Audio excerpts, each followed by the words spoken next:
There's a moment when you realize your family isn't who you thought they were.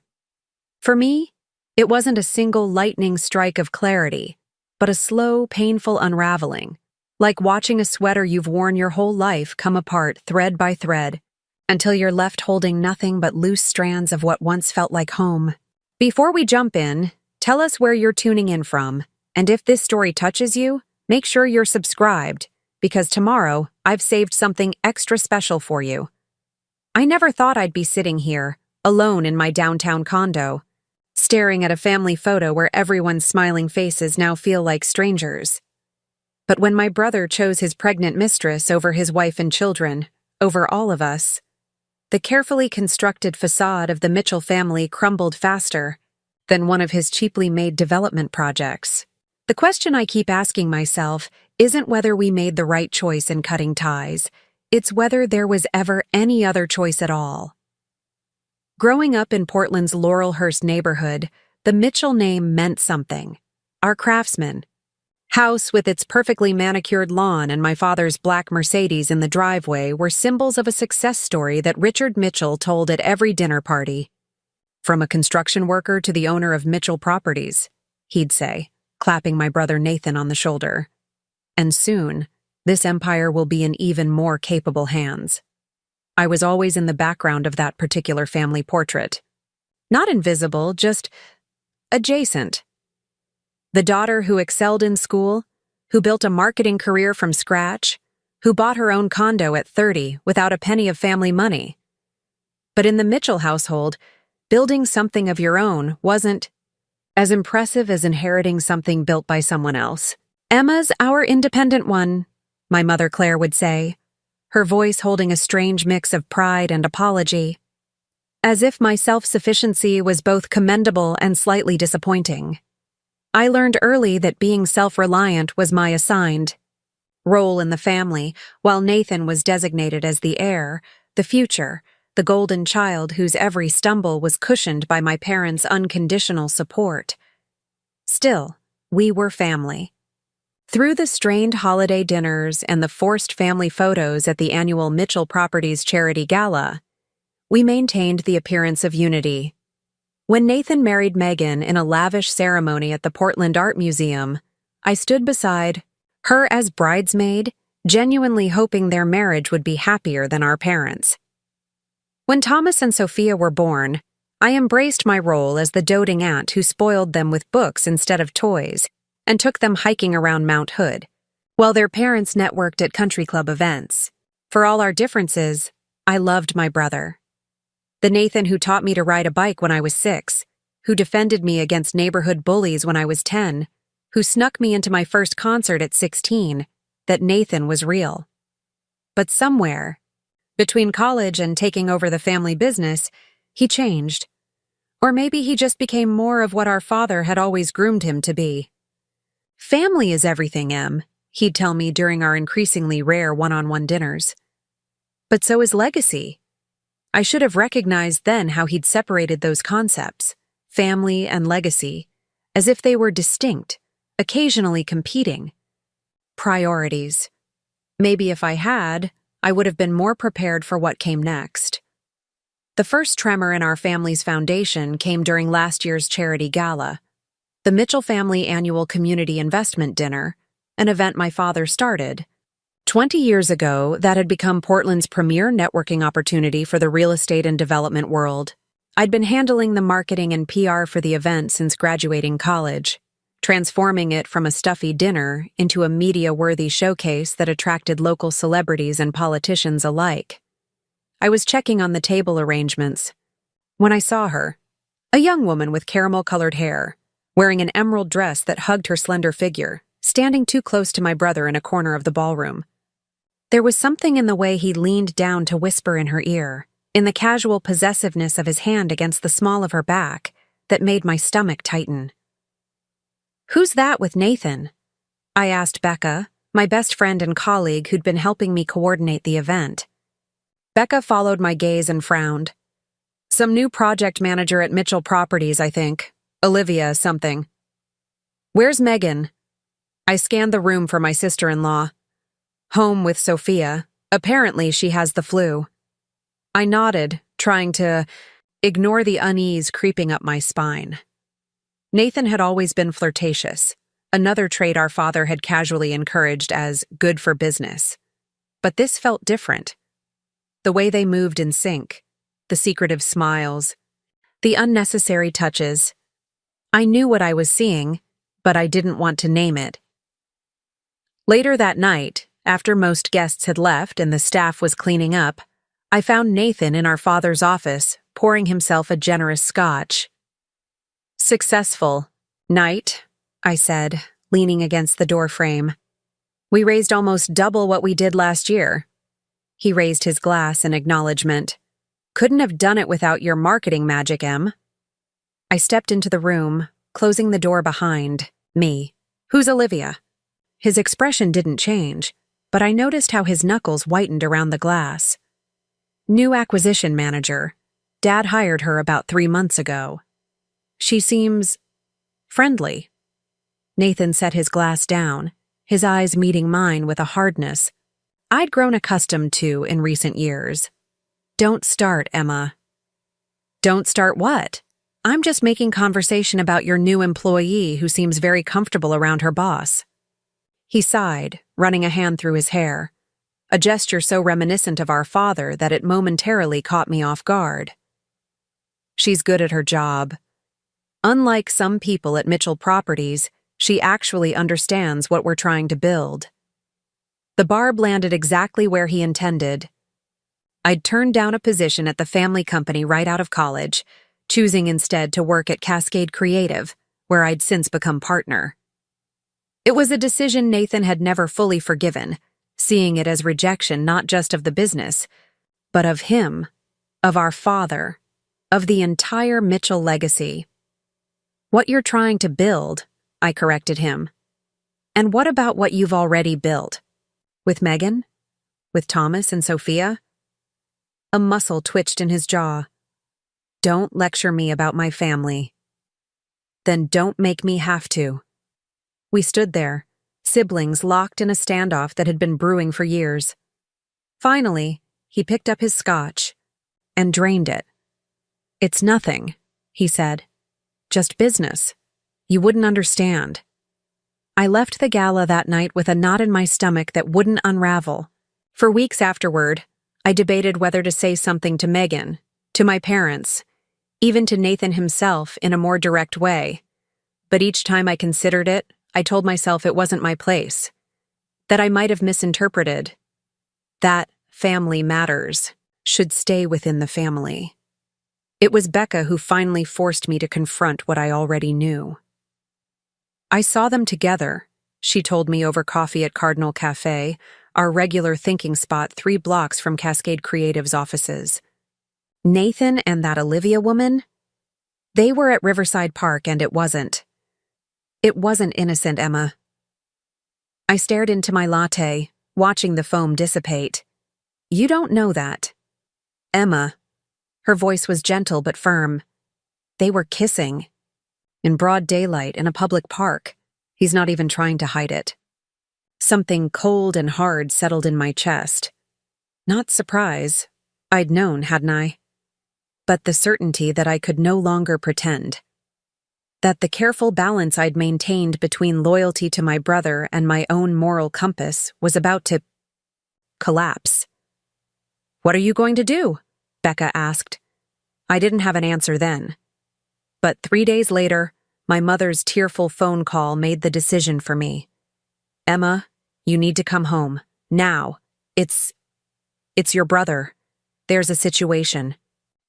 I arrived at my parents' house to find the driveway filled with cars, my father's Mercedes, Nathan's Range Rover, Megan's Volvo, and an unfamiliar blue Prius. Inside, the tension was thick enough to choke on. My mother sat rigid on the edge of the sofa, her hands clasped so tightly her knuckles were white. My father paced by the fireplace, his face flushed with an anger I recognized from childhood confrontations. Nathan stood by the window, arms crossed, while Megan sat in an armchair, her face pale and tear-streaked. And there, perched uncomfortably on the ottoman, was Olivia. "What's going on?" I asked, though the scene before me told me everything. I needed to know. Your brother, my father said, his voice trembling with rage, has made an announcement. Nathan stepped forward, his chin raised in that defiant way he had whenever he expected disapproval, but had already decided he didn't. Care, Olivia's pregnant. It's mine. We're going to be together. The silence that followed his declaration was deafening. I looked at Megan, whose eyes were fixed on the carpet, her hands shaking slightly in her lap. What about your wife? I asked, unable to keep the disbelief from my voice. What about Thomas and Sophia? We've discussed it, Nathan said, though his avoidance of Megan's gaze told me the nature of that discussion. We'll divorce, obviously. I'll provide for the kids. Provide? Megan's voice cut through the room, quiet but razor sharp. Is that what fatherhood means to you? Writing checks? Nathan had the decency to look uncomfortable. Of course not. I'll still see them, still be part of their lives. While you start a new family? Preparing and narrating this story took us a lot of time, so if you are enjoying it, subscribe to our channel. It means a lot to us. Now back to the story. I interrupted. While you play house with your pregnant mistress? Emma, my mother warned, but I was beyond caring about keeping the peace. No, I want to hear him explain this, I insisted. I want to hear how he justifies blowing up his family, hurting his children, humiliating his wife. Enough! My father's voice boomed through the living room. He turned to Nathan, his expression hard. This isn't how we raised you. This isn't what Mitchell men do. I almost laughed at the absurdity, as if the problem was not the affair, not the pregnancy, not the devastation caused to Megan and the children, but the potential damage to the Mitchell reputation. Nathan's jaw set in that stubborn line I knew so well. It's done, Dad. I love Olivia. We're having this baby. You can either accept it or not, but it won't change anything. My father turned to Olivia then, seeing her, really seeing her, for the first time. And you? You're comfortable tearing apart a family? Taking a father away from his children? Olivia flinched but held her ground. I didn't set out for this to happen. But I love Nathan, and this baby deserves a father who's present, who wants to be there. And what about the children who already exist? I asked. Don't they deserve that too? Emma, please. My mother's voice was strained. This isn't helping. But I couldn't stop. Years of watching Nathan get away with everything, of seeing him fail upward, of witnessing the double standards that had shaped both our lives, came boiling to the surface. This is exactly who you raised him to be, I told my father. The entitled son who gets whatever he wants, who never faces consequences, who thinks the rules don't apply to him. You created this. My father recoiled as if I'd slapped him. That's enough, Emma. No, it's not enough. I turned to my brother. What do you want from us, Nathan? Blessing? Permission? What exactly are we supposed to do with this information? Nathan looked at me, and for a moment, I saw a flicker of the brother I'd grown up with, uncertain, vulnerable, seeking approval. But it vanished as quickly as it appeared. I want you to accept my choice, he said firmly. I want you to welcome Olivia and our child into this family, the same way you would any new addition. Megan made a small, wounded sound, like the air had been punched from her lungs. I moved to her side, placing a hand on her shoulder. She was trembling. That's not how this works, I said quietly. You don't get to demand acceptance for your betrayal. My father stepped between us. We need time, he told Nathan. This is a lot to process. You've sprung this on all of us, and there are considerations. The business, the family name. The business? The family name? Megan's voice rose, incredulous. Your son just told you he's leaving me for another woman.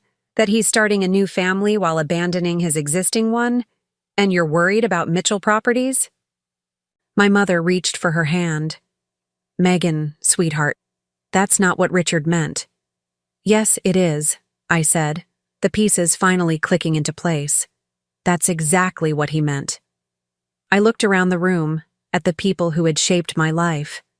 My father, the patriarchy personified, my mother, the eternal peacekeeper, my brother, the entitled heir, and now Olivia, the catalyst who had finally exposed the cracks that had always existed in our family's foundation.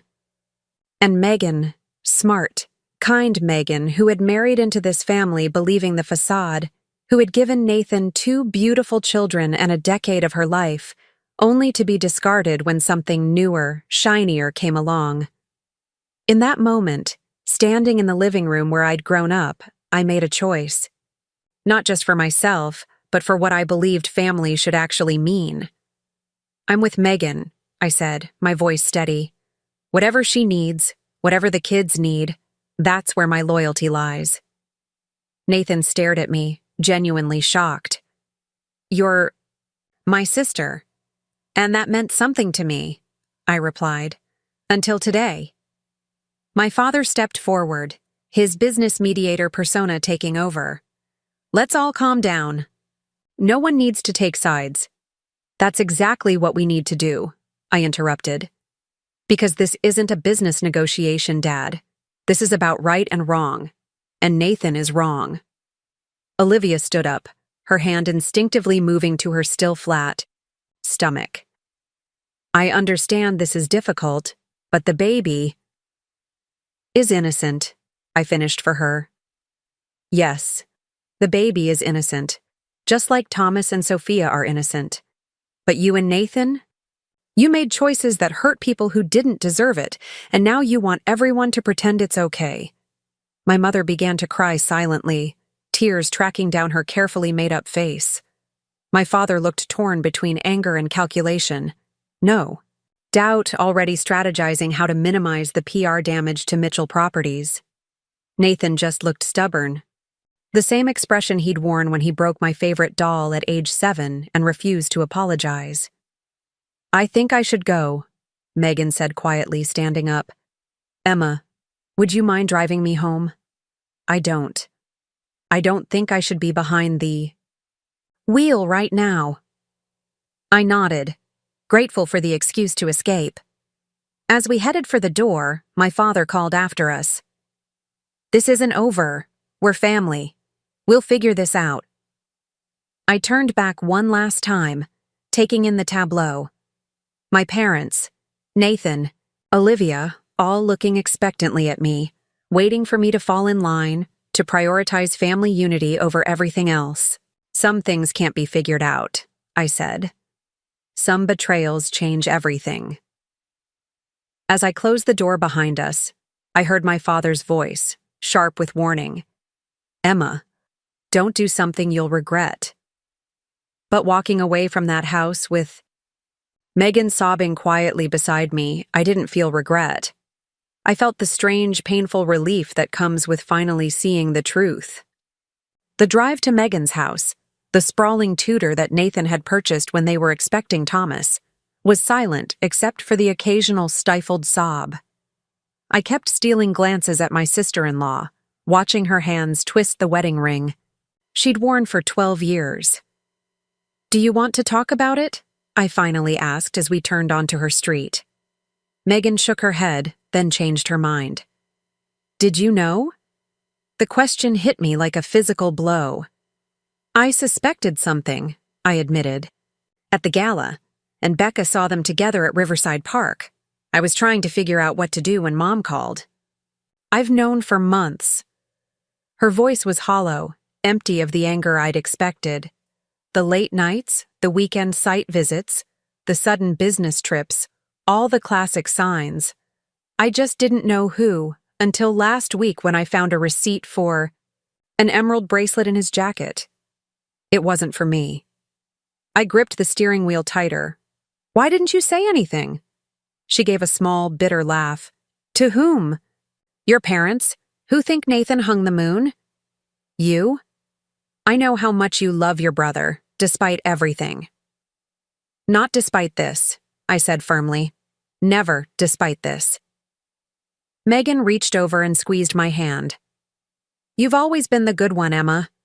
The real heart of the Mitchell family. We pulled into the driveway and I noticed the lights were on. Are the kids home? My sister is watching them. Megan's face crumpled. God, how am I going to tell them? How do I explain that their father has chosen another woman, another child over them? I turned off the engine but made no move to get out of the car. You don't have to do it tonight, or alone. She nodded, taking a deep breath to compose herself. Will you come in, just for a little while? I don't think I can face Lily's questions about where Nathan is just yet. Inside, Megan's sister Lily was reading to Thomas and Sophia in the living room. She looked up with a questioning expression that shifted to concern when she saw Megan's tear-stained face. Kids, Aunt Emma is here. Why don't you show her that science project you've been working on? Lily suggested, smoothly creating an opportunity for the adults to talk. As Thomas eagerly led me to the dining table where a solar system model was taking shape, I couldn't help but see Nathan in his features. The same determined set of his jaw, the same enthusiastic hand gestures. Sophia, quieter and more observant, simply watched me with her mother's thoughtful eyes. Dad was supposed to help us finish it, Thomas explained, pointing to the unpainted Mars and Jupiter. He promised he'd be home early tonight. The irony wasn't lost on me. While Nathan was blowing up his family, his son was still counting on him to help with planets. Well, I'm no astronaut, but I've been known to wield a mean paintbrush, I offered. What do you say we tackle these together?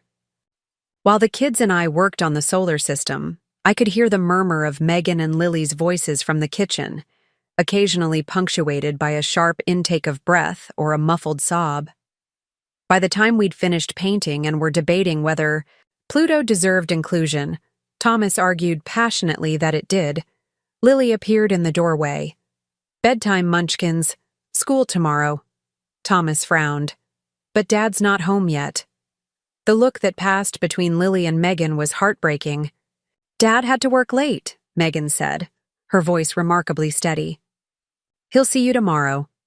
Now, teeth brushed, pajamas on. Aunt Emma and I need to talk grown-up stuff. After the children were upstairs, the three of us sat at the kitchen table, mugs of tea growing cold in our hands. What are you going to do? Lily asked Megan. Megan stared into her tea as if it held answers. Divorce him, obviously. Call a lawyer in the morning. Figure out custody arrangements, financial settlements. She said it all mechanically, like reciting a to-do list, for someone else. You can move in with me and Jeff, Lily offered immediately. We have the space, and the kids love their cousins. Megan shook her head. This is their home. I won't uproot them when they're already losing their father. You're not losing me. We all startled at Nathan's voice from the doorway. He stood there, keys in hand, looking both defiant and uncertain. How did you get in? Megan asked flatly. I still live here. It's still my house. I stood up so quickly my chair scraped against the floor. You forfeited any right to call. This your home the moment you decided to start a new family elsewhere. Nathan's eyes narrowed. This is between Megan and me, Emma. You need to stay out of it. Like hell I will.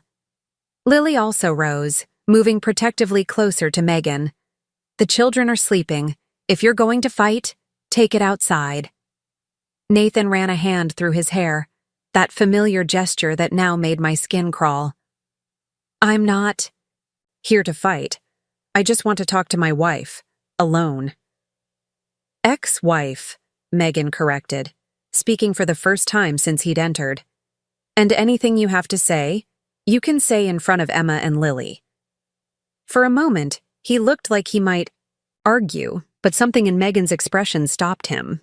He pulled out a chair and sat down, maintaining a careful distance from the rest of us. I know you're angry. Angry doesn't begin to cover it, Megan interrupted. Try devastated, betrayed, disgusted. Nathan had the grace to look ashamed, if only momentarily. I never meant to hurt you. And yet here we are, I muttered. He shot me a warning look before turning back to Megan. I want to make this as painless as possible, for the kids' sake. Megan laughed, a harsh sound with no humor in it. Painless? You're leaving me for your pregnant mistress. You're giving Thomas and Sophia a half-sibling? They'll be forced to watch you raise while you drop in and out of their lives whenever it's convenient. There is no painless here, Nathan. I'm still their father, he insisted. Nothing changes that. Everything has changed, Megan said, her voice breaking. Everything. Nathan leaned forward, his expression earnest in that way that had always charmed clients and bankers. I'll be generous in the settlement. The house, child support, alimony, whatever. You need. I don't want to fight about money. I couldn't help myself. How magnanimous of you to compensate the family you're abandoning. His face hardened. You really need to mind your own business, Emma. She is minding her business, Lily interjected. Family is her business. Unlike you, she understands what that word actually means. Nathan stood up abruptly. I didn't come here to be ganged up on. Megan, call me when you're ready to discuss this rationally, or have your lawyer contact mine. As he turned to leave, Megan's quiet voice stopped him. Were you ever going to tell me? Or were you just going to wait until she started showing? He paused, his back to us. I was trying to find the right time. There is no right time to tell someone you've built a life with that you're throwing it away, I said. Nathan turned, his expression a strange mix of anger and something that might have been regret. I'm not expecting any of you to understand right now, but someday, I hope you'll see that this was the only way forward.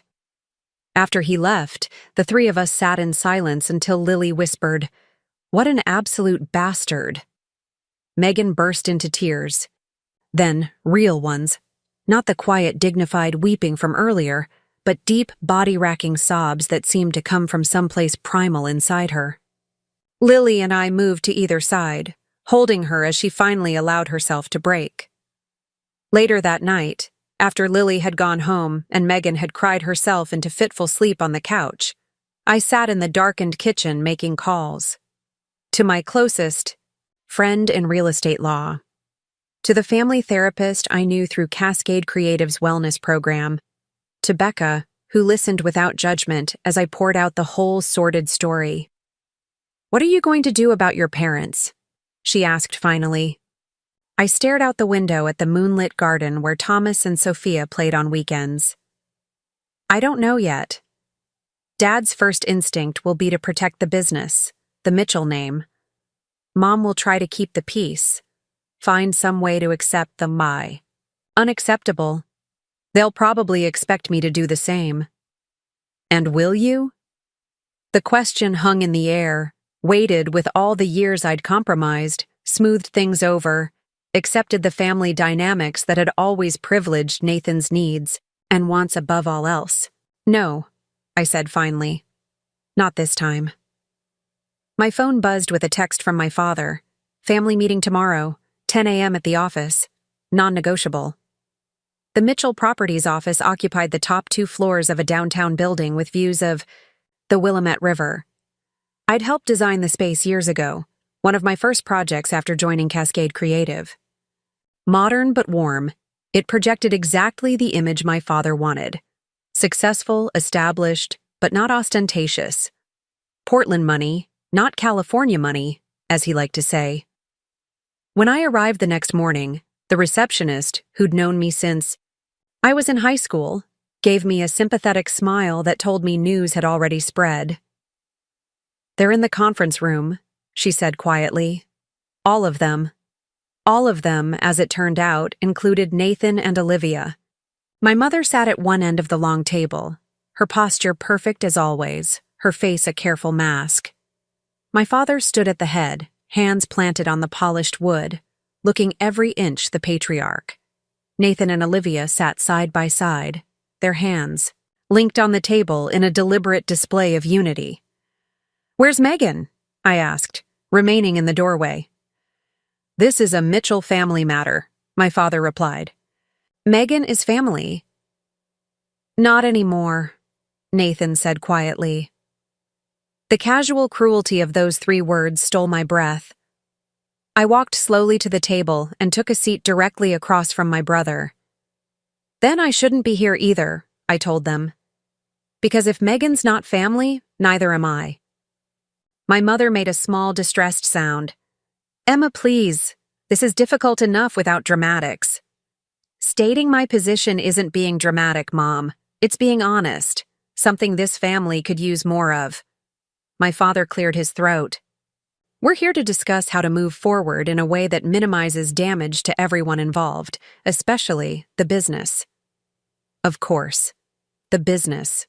Always the business. "Let me guess," I said, unable to keep the bitterness from my voice. "You've got a PR strategy, a way to spin this so Nathan doesn't come off as the selfish, cheating bastard he is." "Emma!" My mother looked genuinely shocked. "What would you call it, Mom? What pretty words would make this situation palatable to you?" My father stepped in, his voice measured. "Nathan has made a personal choice that affects his marriage. It's unfortunate, but divorces happen. Our concern now is ensuring that Mitchell Properties doesn't suffer, that our clients and partners don't lose confidence in us because of personal matters." "Personal matters," I repeated. "Is that what we're calling it when someone abandons their wife and children for their pregnant employee?" Nathan leaned forward. "I'm not abandoning my children. I will always be their father. A father who lives with another woman and her baby.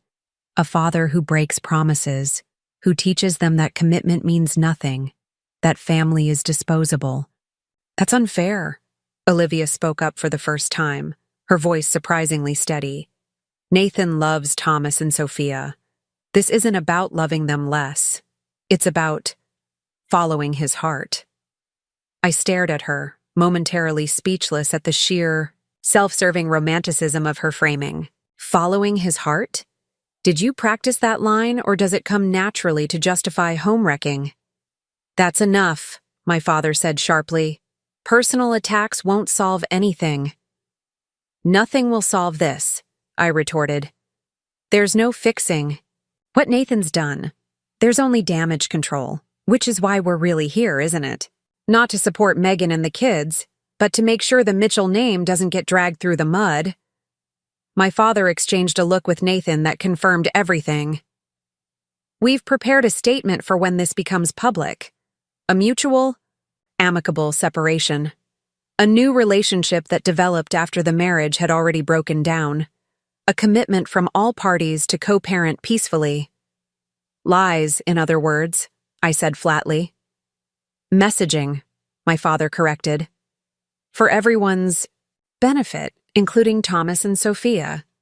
I looked around the table at my family. This group of people who shared my blood but suddenly felt like strangers. "And what does Megan get from this arrangement, besides being erased from the narrative?" "A generous settlement," Nathan answered, promptly. "The house? Full custody with liberal visitation for me. Financial security. But not the truth," I said. "Not the dignity of having her pain acknowledged." My mother reached across the table to take my hand, her expression pleading. "Emma, sweetheart, we know you're close to Megan.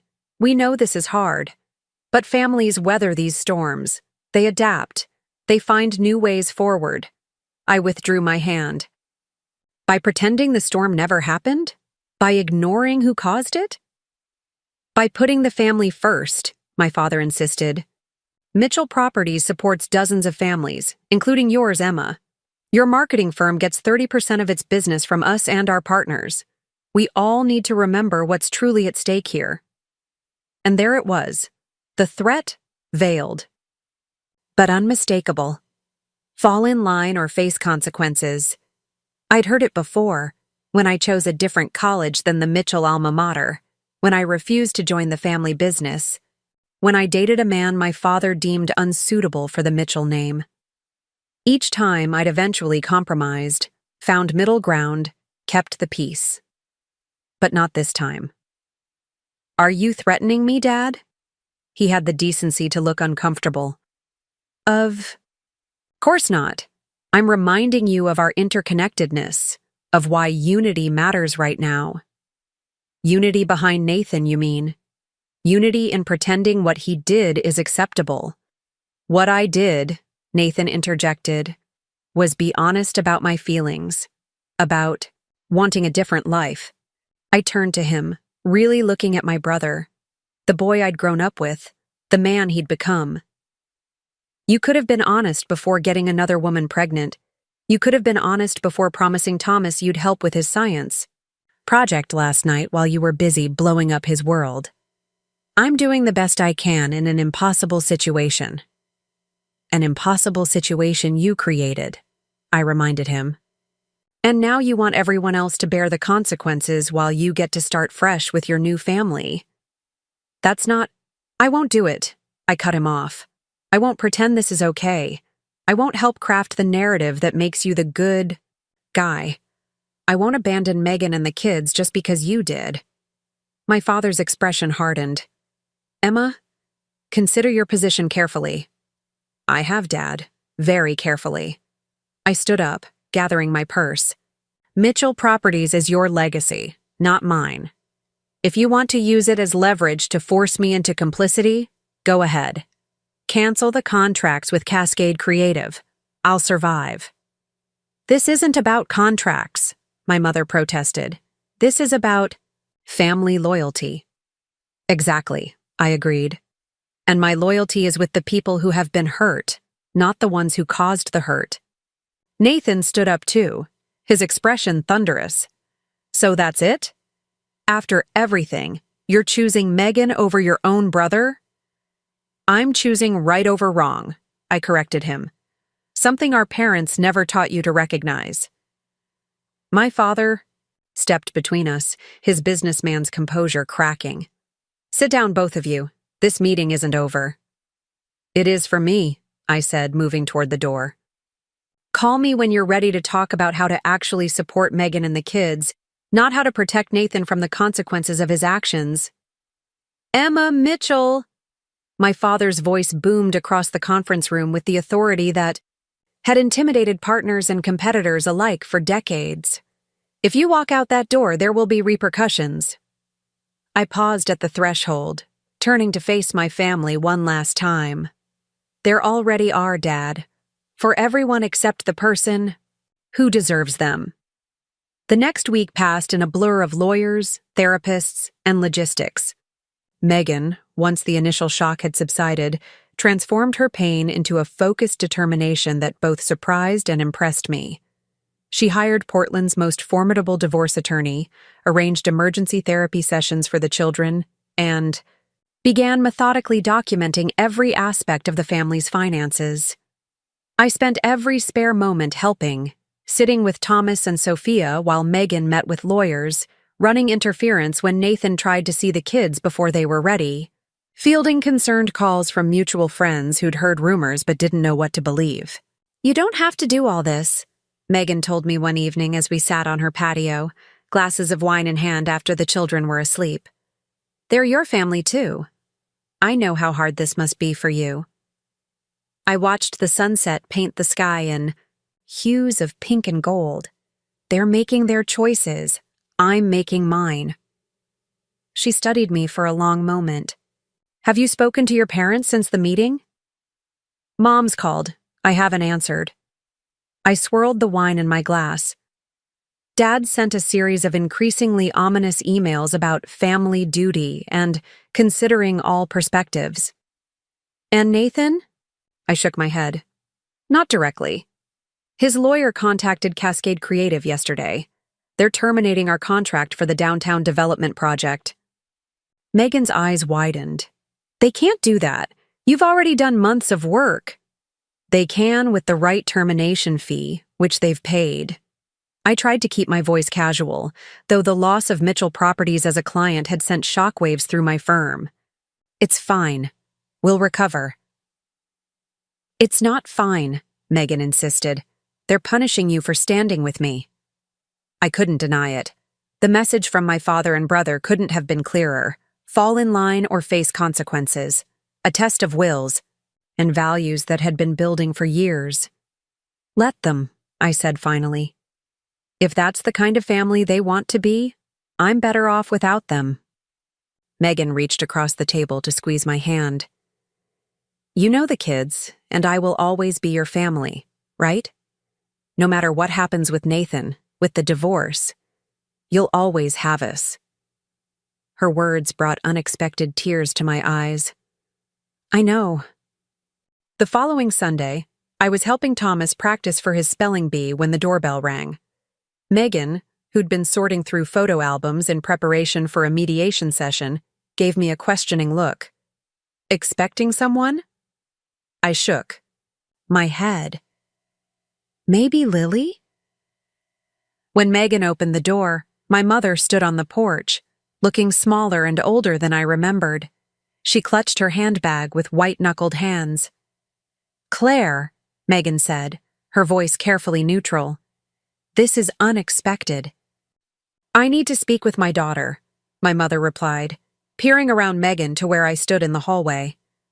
I'll be in the backyard with Thomas, Megan told me, giving my arm a supportive squeeze as she passed. My mother stepped inside hesitantly, as if entering foreign territory, though she'd been to this house countless times for birthdays, holidays, Sunday dinners. I led her to the living room, where we sat on opposite ends of the sofa. How are you, Mom? She smoothed imaginary wrinkles from her skirt. I've been better. The situation, it's taking a toll on everyone. I waited, suspecting she hadn't. Come just to share that observation. Your father is beside himself, she continued when I didn't respond. The board is asking questions. Partners are calling. People talk. You know, especially in this city. I'm aware. She looked around. The living room, her gaze lingering on the family photos that still included Nathan. How are they? The children? Confused, hurt, angry. All the things you'd expect when your father chooses another family over you. My mother winced. It's not that simple, Emma. It really is, Mom. From their perspective, it's exactly that simple. She sighed, reaching into her purse to extract an envelope. Your father wanted me to give you this. I accepted it warily. What is it? An opportunity to reconsider your position. I opened the envelope to find a check for an amount that made my breath catch, enough to cover the lost revenue from Mitchell Properties and then some, along with a typed letter outlining conditions for what my father called family reconciliation. I would agree to attend family functions, including events where Olivia would be present. I would make no public statements about Nathan's divorce or new relationship. I would cease interfering in Nathan's relationship with his children. In exchange, Mitchell Properties would reinstate its contracts with Cascade Creative, and my father would establish a separate trust for Thomas and Sophia's education. I read it twice, then carefully refolded the letter and returned it to the envelope, along with the check. No, I said simply, handing it back to her. My mother didn't take it. Emma, be reasonable. Your father is offering a compromise. This isn't a compromise. It's a bribe wrapped in a gag order. It's a path back to family harmony. I laughed, the sound hollow even to my own ears. Harmony built on silence and pretense isn't harmony, Mom. It's compliance. And your alternative? She challenged, a rare flash of fire in her eyes. Permanent estrangement? Forcing everyone to choose sides? Depriving Thomas and Sophia of their grandparents, their extended family? The accusation stung, as she'd intended. It too. I'm not the one depriving anyone of anything. I'm not the one who broke this family. But you're the one refusing to help mend it. I stood up, needing physical distance from her manipulative logic. There's no mending without accountability, Mom. without acknowledgement of the harm done. Nathan has acknowledged. Nathan has justified, I corrected her. Dad has enabled. You have excused. No one has actually taken responsibility. My mother rose too, her composure slipping. What do you want, Emma? For Nathan to wear a scarlet letter? For your father and me to disown our son? For Olivia's baby to be born into rejection and judgment? I want the truth to matter, I said quietly. I want Megan's pain to matter. I want Thomas and Sophia to see that loyalty means something, that actions have consequences, that being a Mitchell doesn't make you immune to basic human decency. We stood facing each other, the generational divide between us never more apparent. My mother, raised to preserve family at all costs, to smooth over unpleasantness, to prioritize appearance over authenticity, and me, unwilling to accept those compromises any longer. Your father won't offer again, she said finally. I'm not asking him to. She picked up her handbag, a signal that she'd said what she'd come to say. I hope you don't come to regret this stance, Emma. Family is irreplaceable. As I walked her to the door, a thought occurred to me. Have you spent any time with Megan since this happened? With the kids? My mother looked startled by the question. No. It wouldn't be appropriate given the circumstances. The circumstances being that your son betrayed them? Why would that make it inappropriate for you to support them? She fumbled for words, finally settling on, It's complicated. It's really not. You've chosen Nathan, just like Dad has. Just like you always have. I opened the door. You're right. But don't pretend it's the only choice, or that my choice to stand with the people who were wronged is somehow less valid. After she left, I stood on the porch, watching her drive away, the envelope with my father's offer still in my hand. I felt a presence behind me and turned to find Thomas watching me, his face solemn. Was that Grandma? He asked. I nodded. Yes, buddy. She came to talk to me about some grown-up stuff. He was quiet for a moment, processing this. Is she mad at us too? Like Dad is? My heart broke all over again. Your dad isn't mad at you, Thomas, and neither is Grandma. Then why don't they come see us anymore? I crouched down to his level, searching for words that would comfort without lying. Sometimes adults make choices that are hard to understand. It doesn't mean they don't love you, it just means they're figuring things out. He nodded, his expression far too serious for a 12-year-old. Like how Dad is figuring out his new family with that lady. Something like that, I managed. Thomas studied me with eyes that saw too much. Are you going to leave us too? To go back to your real family? I pulled him into a fierce hug, fighting back tears. Never, I promised. You and your mom and Sophia are my real family too, and I'm not going anywhere. Over his shoulder, I saw Megan standing in the doorway, silent tears tracking down her face. In that moment, I knew with absolute certainty that I'd made the right choice, the only choice I could live with. I tore my father's letter in half, then in quarters, letting the pieces scatter in the spring breeze. Some bridges, once burned, weren't meant to be rebuilt. Some choices defined who you were more clearly than any family name ever could. The headline in Portland Business Weekly hit newsstands on a rainy Tuesday morning. Mitchell Properties heir embroiled in scandal as family empire shows cracks. I discovered it when a sympathetic colleague texted me a photo before I'd even had my first cup of coffee. Beneath the headline was a photo of Nathan leaving Mitchell Properties with Olivia, her hand protectively placed over her now visible pregnancy. The article itself was a masterpiece of careful innuendo and sources close to the family quotes, laying out the basic facts of Nathan's divorce and new relationship while hinting at deeper troubles within both the family and the business. My phone began ringing almost immediately. First Becca, then other colleagues, then clients concerned about how Cascade Creative would weather the loss of our biggest account. I answered what calls I could, delegated others to our PR manager, and silenced the rest. By noon, the story had spread to local news sites.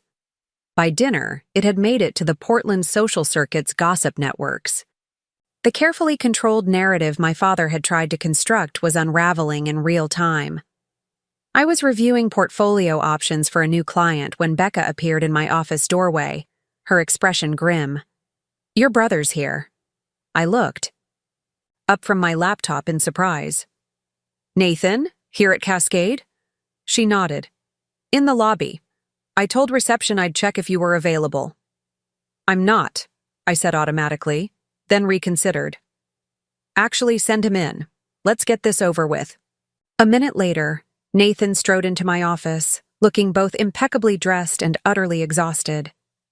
Dark circles shadowed his eyes, and his normally perfect hair showed signs of agitated finger combing. "Have you seen it?" he demanded without preamble. "The article?"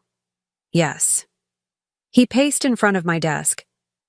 "It's a hatchet job, full of half-truths and speculation. They're making it sound like the company's on the verge of collapse." "Is it?"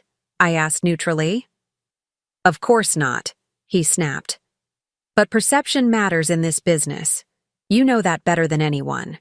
3 investors have already called Dad this morning, expressing concerns." I leaned back in my chair. "And you're here because we need to present a united front. Dad's calling a press conference tomorrow to address the rumors, show that the Mitchell family is solid despite personal matters." He made air quotes around the final phrase. "And you want me there, standing beside the family that cut me off." Nathan had the grace to look uncomfortable. "That was a misunderstanding. Dad was upset. He's willing to reinstate Cascade's contracts. No strings attached. No strings except public support for you and the company." "Is that so much to ask? We're still your family, Emma." I studied my brother, trying to reconcile the boy I'd grown up with and the man before me. "When's the last time you saw your children?" He stiffened. "What does that have to do with anything?" "Everything. When did you last see Thomas and Sophia?"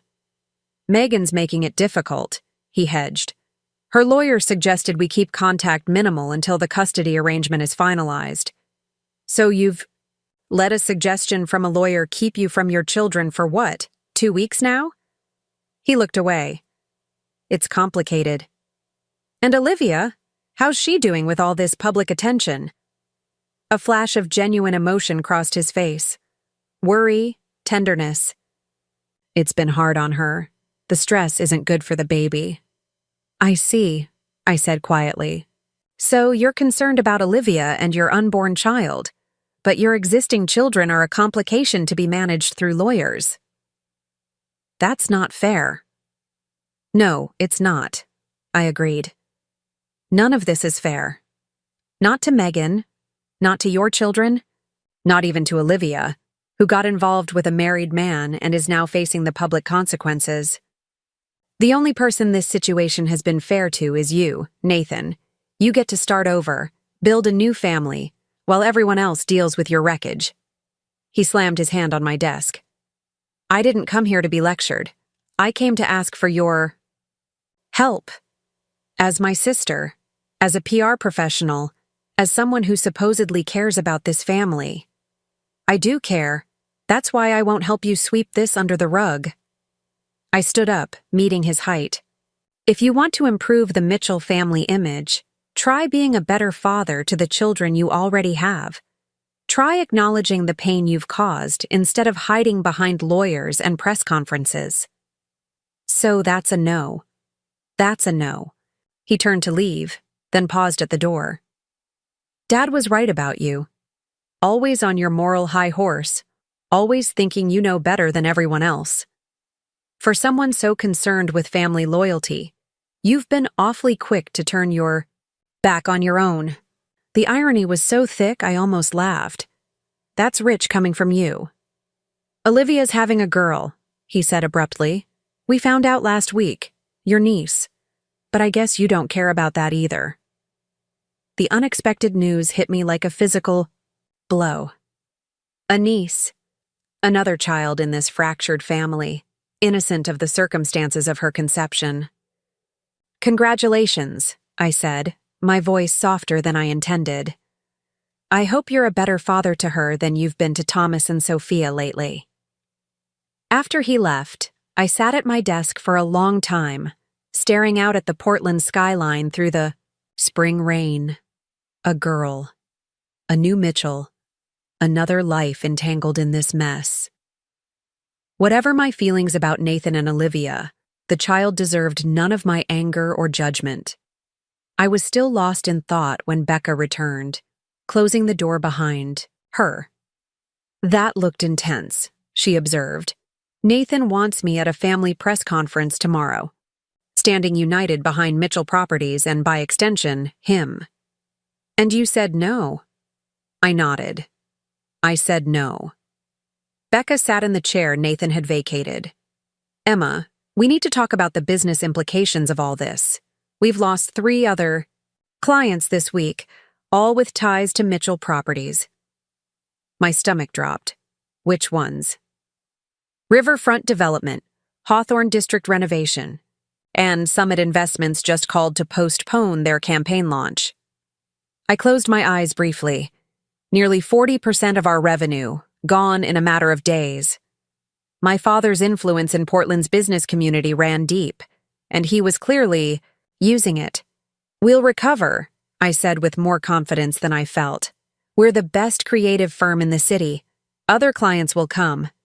"We've got enough runway for maybe 4 months," Becca said bluntly. "After that, we start laying people off."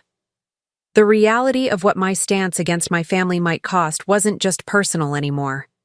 Cascade Creative employed 27 people, all of whom depended on their paychecks to support themselves and their families. "I'll figure something out," I promised, though I had no idea what that might be. Later that evening, I arrived at Megan's to find her sitting at the kitchen counter with a glass of red wine and the same Portland Business Weekly spread before her. "You've seen it," I said unnecessarily. "Hard to miss." She took a sip of wine. "Sophia's friend's mother called today to express her sympathy and get the real story." And I winced. "I'm sorry." "Don't be. It was inevitable." She pushed the magazine away. "Nathan called. He wants to see the kids this weekend." "Are you okay with that?" "It doesn't matter if I'm okay with it. They're his children, too." She sounded exhausted. "Thomas wants to go. Sophia says she doesn't, but I think she's just afraid of upsetting me." I sat beside her at the counter. "You're an amazing mother, you know that? Putting them first despite everything." She gave me a wan smile. "Sometimes I fantasize about being petty and vindictive, about using the kids as weapons the way some divorced parents do. But they deserve better than that, even if Nathan doesn't." We sat in companionable silence for a while, the rain pattering against the windows, the house quiet with the children already in bed. "He's having a girl," I said finally, "with Olivia." Megan's hand tightened around her wine glass, but her voice remained steady. "I figured it would be a girl. The universe has a twisted sense of humor like that." "Are you going to tell Thomas and Sophia about the baby?" "Eventually, when they're ready." She refilled her glass and offered me the bottle. "Did you know I always wanted a daughter? Before Sophia, I mean. I lost a baby between Thomas and her. A girl." "I didn't know that," I said softly. "I'm so sorry." Nathan was different then, supportive, present. He held me through it all. Her eyes grew distant. Sometimes I wonder if that's when things started to change. After the loss, after Sophia was born, like something in him broke and never quite healed right. I'd never considered that Nathan's betrayal might have roots in something so profound. It didn't excuse his actions, but it contextualized them in a way I hadn't previously understood. Have you ever asked him about it? Megan shook her head. What would be the point now? It wouldn't change anything.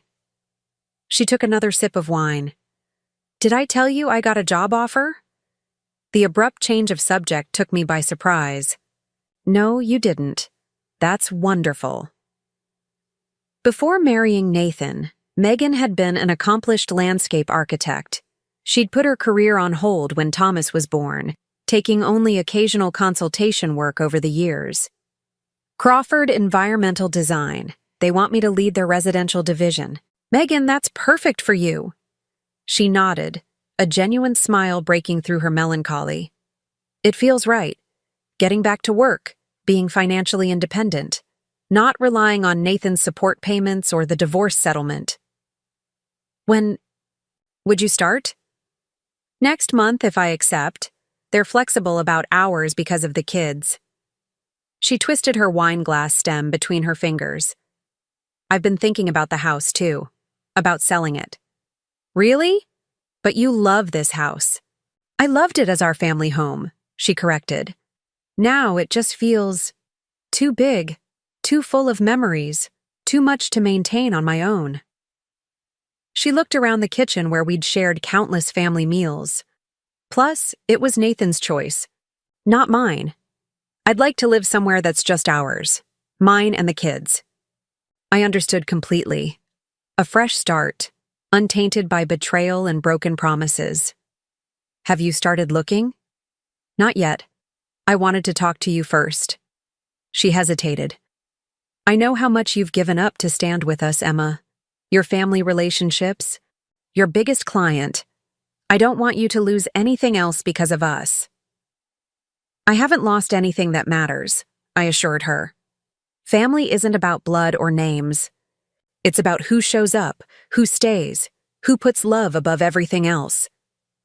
Megan reached for my hand, squeezing it tightly. You've shown up every day since this happened.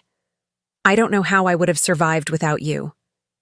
You would have, I said with absolute certainty. You're the strongest person I know. The press conference I'd refused to attend was broadcast on local news the following day. My father, Nathan, and my mother stood shoulder to shoulder behind a podium emblazoned with the Mitchell Properties logo. Olivia was noticeably absent. Richard Mitchell spoke with the practiced confidence of a man accustomed to controlling narratives. He acknowledged Nathan's personal transition with diplomatic vagueness, emphasized the company's rock-solid financial position, and announced 2 new development projects as proof of Mitchell Properties' continued momentum. When a reporter dared to ask about family divisions and my conspicuous absence, my father smoothly deflected. My daughter is pursuing her own business interests at this time. The Mitchell family remains united in our commitment to Portland's growth and prosperity. It was masterfully done, if fundamentally dishonest. No mention of Megan or the children. No acknowledgement of the pain caused or the trust broken. Just business as usual, with a side of carefully managed personal scandal. I watched the broadcast from my office, feeling strangely detached, as if observing a play about characters who resembled people I once knew. The father who'd taught me to ride a bike was now a polished corporate performer, spinning half-truths with practiced ease. The brother who'd once been my closest confidant stood beside him, complicit in the airbrushing of his own failures. That evening, I received a text from an unexpected source. Olivia, thank you for not talking to the press. I know you could have made this much worse for all of us. I stared at the message, unsure how to respond. On one hand, her thanks seemed presumptuous, as if my silence was for her benefit rather than a desire to protect Thomas and Sophia from additional public exposure. On the other hand, the simple acknowledgement of what I hadn't done was more recognition than I'd received from anyone else, in my former family. That's not my style, I finally replied. This situation is painful enough without adding media fuel to the fire. Her response came quickly. Nathan says you hate me. I understand why you would. I considered ignoring this, ending the exchange before it became complicated, but something Curiosity, perhaps, or a desire to understand the woman who had unwittingly become the catalyst for my family's implosion, made me continue. "I don't hate you," I wrote. "I don't even know you. I hate what happened and how it happened. I hate the pain it's caused people I love." 3 dots appeared, disappeared, appeared again. Finally. I never meant to break up a family. By the time I found out I was pregnant, things between us were already serious. He told me his marriage was over in all but name, the classic line. I wondered if she truly believed it or just needed to in order to live with her choices. "I've heard that before," I replied. Another pause, then.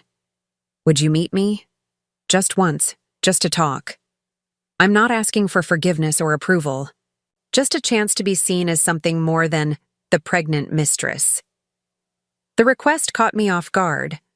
Of all the scenarios I'd imagined for how this family drama might unfold, having coffee with Olivia Parker had never crossed my mind. My instinct was to refuse, out of loyalty to Megan, out of anger at the situation, out of fear of being pulled back into the Mitchell family orbit. But another part of me, the part that had always tried to see all sides of a story, that had built a career on understanding different perspectives, was undeniably curious. Who was this woman my brother had chosen over his family? What did she see in him that was worth such a price? "I need to think about it," I wrote finally. "I understand. The offer stands whenever you're ready." I put my phone down, unsettled by the exchange. Meeting Olivia felt like a betrayal of Megan. Not meeting her felt like refusing to acknowledge a reality that wasn't going away. The baby, my niece, would be born in a few months. She would be Thomas and Sophia's half-sister, a permanent connection between 2 fractured families. The next morning, I called Megan. "Olivia asked to meet me," I said without preamble. "Just talk." The silence on the other end of the line stretched for so long I thought we might have been disconnected. "Are you going to?" Megan asked finally, her voice carefully neutral. "I wanted to talk to you first. If you're not comfortable with it, I won't." Another long pause. "Why does she want to meet you?" "She says she wants me to see her as something more than the pregnant mistress." Her words, not mine. Megan made a sound that might have been a laugh or a sigh. Ironic, considering that's exactly what she is. "I know. But you're curious." I didn't deny it. "She's going to be in our lives in some way, through the kids, through Nathan. And she's carrying my niece." "You don't need my permission, Emma." "No, but I need to know it won't hurt you. Your feelings matter more to me than my curiosity." The line went quiet again, and I could almost see Megan, weighing her response, considering all angles as she did with every decision. "Meet her," she said finally. "See who she is, what she's like." "A beat then. Tell me afterward." We arranged to meet at a small coffee shop in the Pearl District, far from both Mitchell properties and the neighborhoods where Nathan and Megan lived. Neutral territory. I arrived early, choosing a table in the corner with a clear view of the door. Olivia entered at precisely 10 a.m., scanning the room until she spotted me. She wore a simple navy maternity dress that accentuated her 5-month pregnancy, her caramel hair pulled back in a neat ponytail. Up close, she looked younger than I'd remembered from the gala, barely 30. "Thank you for meeting me," she said, sliding into the seat across from me. "I wasn't sure you would."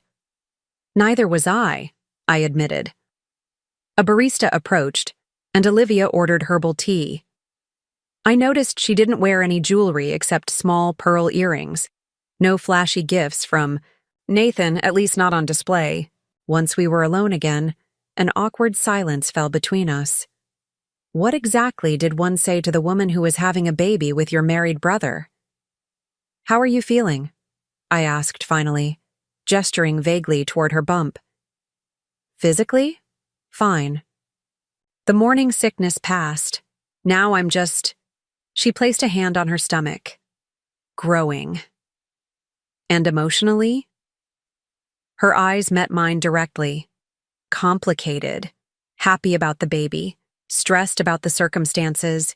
Guilty about the pain caused. Angry about being reduced to a stereotype. She paused. Afraid of raising my daughter in a family that might always see her as the product of something shameful. Her honesty surprised me.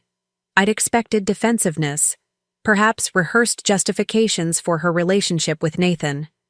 Not this raw acknowledgement of the situation's complexity. "You must hate me," she said when I didn't immediately respond. "I told you before, I don't hate you. I don't even know you. But you blame me." I considered this carefully. I blame Nathan more. He's the one who broke vows, who had existing responsibilities. But you knew he was married. She didn't deny it. He told me things were over with Megan in all but name, that they'd been living separate lives for years, staying together for the children and appearances. The familiar excuse again. And you believed him? I wanted to. A flicker of self-awareness crossed her face. Maybe I should have questioned it more, asked why, if his marriage was so dead, he hadn't actually ended it before starting something with me. Maybe, I agreed. She stirred her tea slowly. I didn't plan to get pregnant. We were careful, but when it happened, she trailed off, then tried again.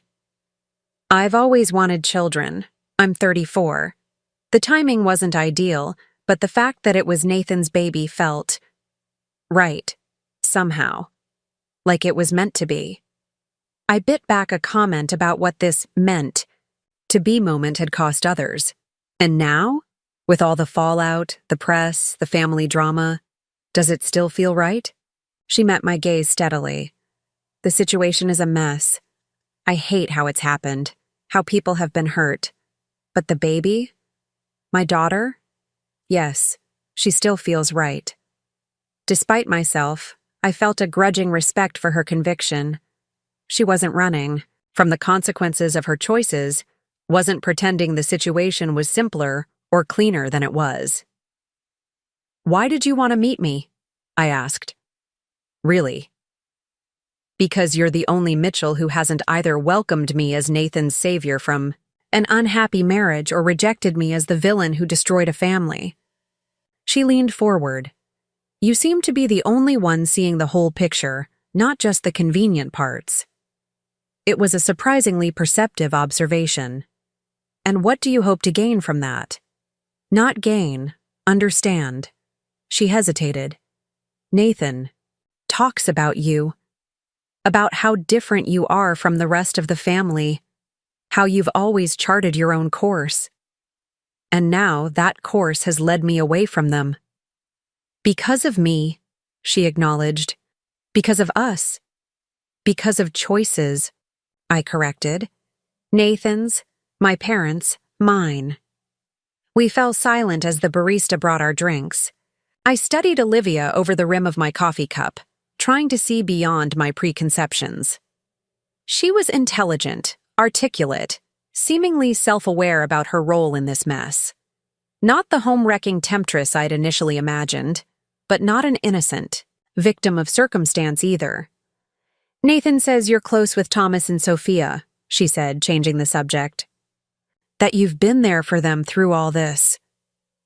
Someone needed to be." She flinched slightly at the implied criticism. "I want you to know that I'll never try to replace their mother, or compete with her, or speak ill of her to them." "Good," I said firmly. "Because Megan is a remarkable woman and an excellent mother who didn't deserve any of this." "I know." Olivia looked down at her tea. "If there had been any other way?" "There's always another way," I said. "Nathan could have ended his marriage before starting a relationship with you. You could have insisted on that. Everyone had choices." She nodded slowly. "You're right. We took the easy way, not the right way." She placed a hand on her stomach again, a protective gesture. "I can't undo what's happened, but I can try to do better going forward, for her sake, if nothing else. Despite all my reservations, I found myself believing her. Whether that belief was warranted remained to be seen, but her apparent sincerity was convincing. "Can I ask you something?" she said after another silence. "You can ask." "Nathan says his parents have always favored him, given him more chances, more support, more forgiveness. Is that true?" I almost laughed at the unexpectedness of the question. "Yes, absolutely true." "And that bothers you?" "It used to. Now I see it more clearly for what it was, a disservice to him as much as to me. They never required him to develop resilience or accountability because they were always there to smooth his path." I took a sip of my coffee. I had to build my own safety nets. He never did. Olivia considered this. "So you think he's unprepared for real consequences?" "I know he is. The question is whether you're prepared to deal with that reality when it affects you directly." She didn't answer immediately, which I found oddly reassuring. At least she was thinking about it, not rushing to defend him. "I love him," she said finally. "But I'm not blind to his flaws. This mess we've created, I've seen sides of him I'm not entirely comfortable with. The way he's handled things with Megan, with the children." She trailed off. "That's who he is," I said gently. "The person who does difficult things in the easiest possible way for himself." Something shifted in her expression. A recognition, perhaps, or the confirmation of a fear she'd been trying to ignore. "Why are you telling me this?" she asked. "Wouldn't it be in your interest, in Megan's interest, for my relationship with Nathan to fail?" "Maybe," I acknowledged. "But there's an innocent child involved now. Your daughter deserves parents who see each other clearly, who build something honest together." I paused. "And Thomas and Sophia deserve a stepmother who understands who their father really is, not who he pretends to be." Our conversation lasted another hour, meandering through topics both trivial and profound. I learned that Olivia had grown up in Eugene, studied environmental design at the University of Oregon, and come to Portland 5 years ago for a job at a sustainability consultancy. She'd met Nathan when Mitchell Properties contracted her firm for their eco-friendly housing development, a project that, ironically, Megan had initially consulted on before family obligations pulled her away. By the time we parted, I felt I had a more complete picture of the woman who had, willingly or not, become the catalyst for my family's transformation. Not a villain, not a victim, but a complex person who had made questionable choices for understandable reasons. I didn't particularly like her, but I no longer saw her as an abstraction. The pregnant mistress, but as Olivia Parker, soon-to-be mother of my niece. "Thank you for meeting me," she said as we stood to leave. "For giving me a chance to be a person to you, not just a situation." I nodded, uncertain what to say. I hadn't forgiven her, hadn't accepted what she and Nathan had done. But I had seen her humanity, and that felt important, if uncomfortable. "Take care of yourself," I said finally. "And the baby." She hesitated, then asked, "Would it be all right if I contacted you again? Not regularly, just sometimes? I don't have many people to talk to about all this." The request put me in an impossible position. Maintaining contact with Olivia felt disloyal to Megan, yet completely cutting her off meant closing a door to my future niece. "Let me think about it," I said. "This is all still very fresh." She nodded in understanding, and we parted ways outside the coffee shop. As I watched her walk away, one hand resting protectively on her growing bump, I felt a complex mix of emotions I couldn't quite unravel. Anger and compassion, judgment and understanding, all tangled together like the complicated family ties that now connected us despite everything. The next weekend brought a milestone I'd been dreading. Nathan's first overnight visit with Thomas and Sophia. Megan had prepared them as best she could, explaining that they would be staying at Dad's new apartment, and yes, Olivia would be there. But no, they didn't have to hug her if they didn't want to. "It's just 2 nights," she told me Friday afternoon, as we packed their overnight bags. 48 hours, they'll be fine. I wasn't sure if she was trying to convince me or herself. Thomas seemed excited about the visit, curious about his father's new home, asking if he'd have his own room. There, Sophia was more reserved, folding her clothes with meticulous precision, her face a careful mask that reminded me painfully of my mother. "What if I don't like it there?" she asked quietly when Megan stepped out of the room. I sat beside her, on the bed. "Then you call Mom or me and we'll come get you." She nodded, carefully placing her stuffed rabbit in the bag. "Will Olivia be nice to me?" "I think she'll try very hard to be," I said honestly. "Are you worried about meeting her?" Sophia considered this with the seriousness only a 10-year-old could muster. "I'm worried she'll try to be my new mom, or that Dad will love her baby more than us." My heart broke a little at her perceptiveness. "Your dad loves you and Thomas very much," I said, choosing my words carefully. "And no one could ever replace your mom. Olivia knows that." "Have you met her?" I hesitated, unsure how much to share. "Yes, once." "Is she pretty?" I searched for a neutral description. "She seems nice. And she's going to have a baby, your half-sister." Sophia's small face scrunched in confusion. "Will the baby be my sister or not? Why, half?" I wrapped an arm around her shoulders. "She'll be your sister because you share a dad. Half just means you don't share the same mom too. Like how you and Dad are brother and sister, but you don't act like it anymore?" Children had an uncanny ability to cut straight to the heart of adult complications. Something like that. But your relationship with your sister will be different. You'll get to help decide what kind of sisters you want to be to each other. She seemed to accept this, returning to her packing with renewed focus. When Nathan arrived to pick them up, the awkwardness was palpable. He stood in the foyer, not quite entering the house that had been his home for over a decade, making stilted small talk about traffic and weekend weather. Thomas bounded down the stairs with his backpack, eager, despite everything. Sophia followed more slowly, clutching her overnight bag with white knuckles. Megan handed Nathan a printed sheet of paper. Their schedules, medications, emergency contacts. Sophia needs her inhaler if she's going to be around pets. Does Olivia have pets? Nathan looked momentarily blank, as if he'd never considered this question. "A cat, I think, but it's hypoallergenic."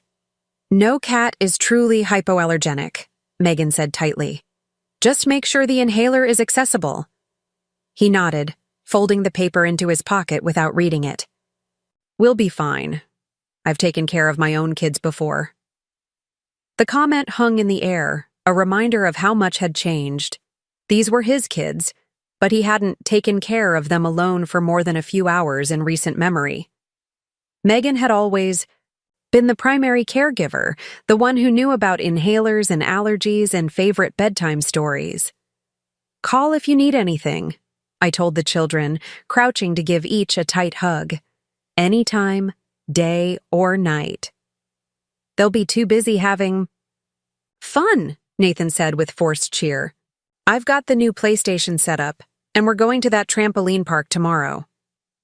Thomas brightened, but Sophia just clutched her bag tighter.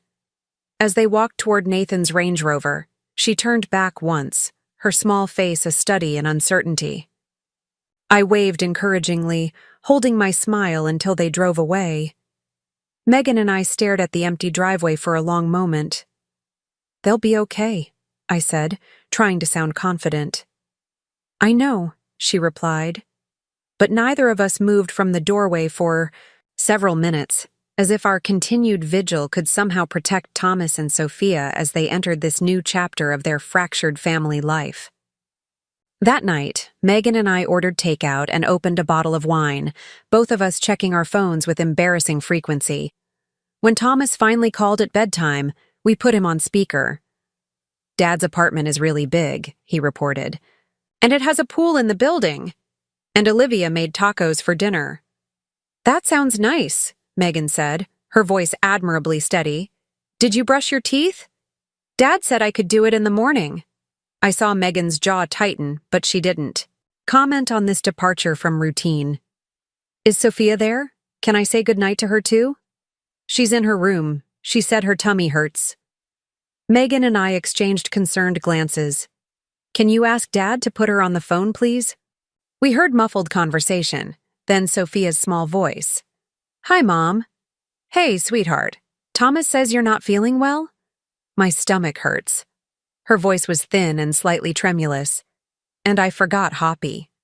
Hoppy was the stuffed rabbit she'd slept with since infancy. "Oh, honey, do you want me to bring him over?" Nathan's voice interrupted in the background. "She's fine, Megan. Kids forget things. She'll survive one night without a stuffed animal." Megan's knuckles whitened around her wine glass, but her voice remained gentle. "Sophia, is it a bad tummy ache or just a little one?" "Just little," Sophia said, though something in her tone suggested otherwise. "Dad says I'm just nervous about the new place." "That's probably true," Megan agreed. "New places can make our tummies feel funny. Do you want to come home?" "It's okay if you do." Nathan's voice again, louder this time. "She doesn't need to come home. She's fine. We're all fine." I found myself clenching my fists at his dismissive tone. This was exactly what I'd feared. Nathan prioritizing the appearance of a successful first visit over his children's actual needs and feelings. "Let me talk to your dad," Megan said finally, her patience clearly wearing thin. The phone rustled, then Nathan came on the line. "She's fine, Megan.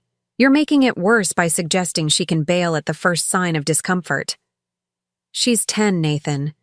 And she's dealing with her parents' divorce, her father's new girlfriend, and sleeping in a strange place.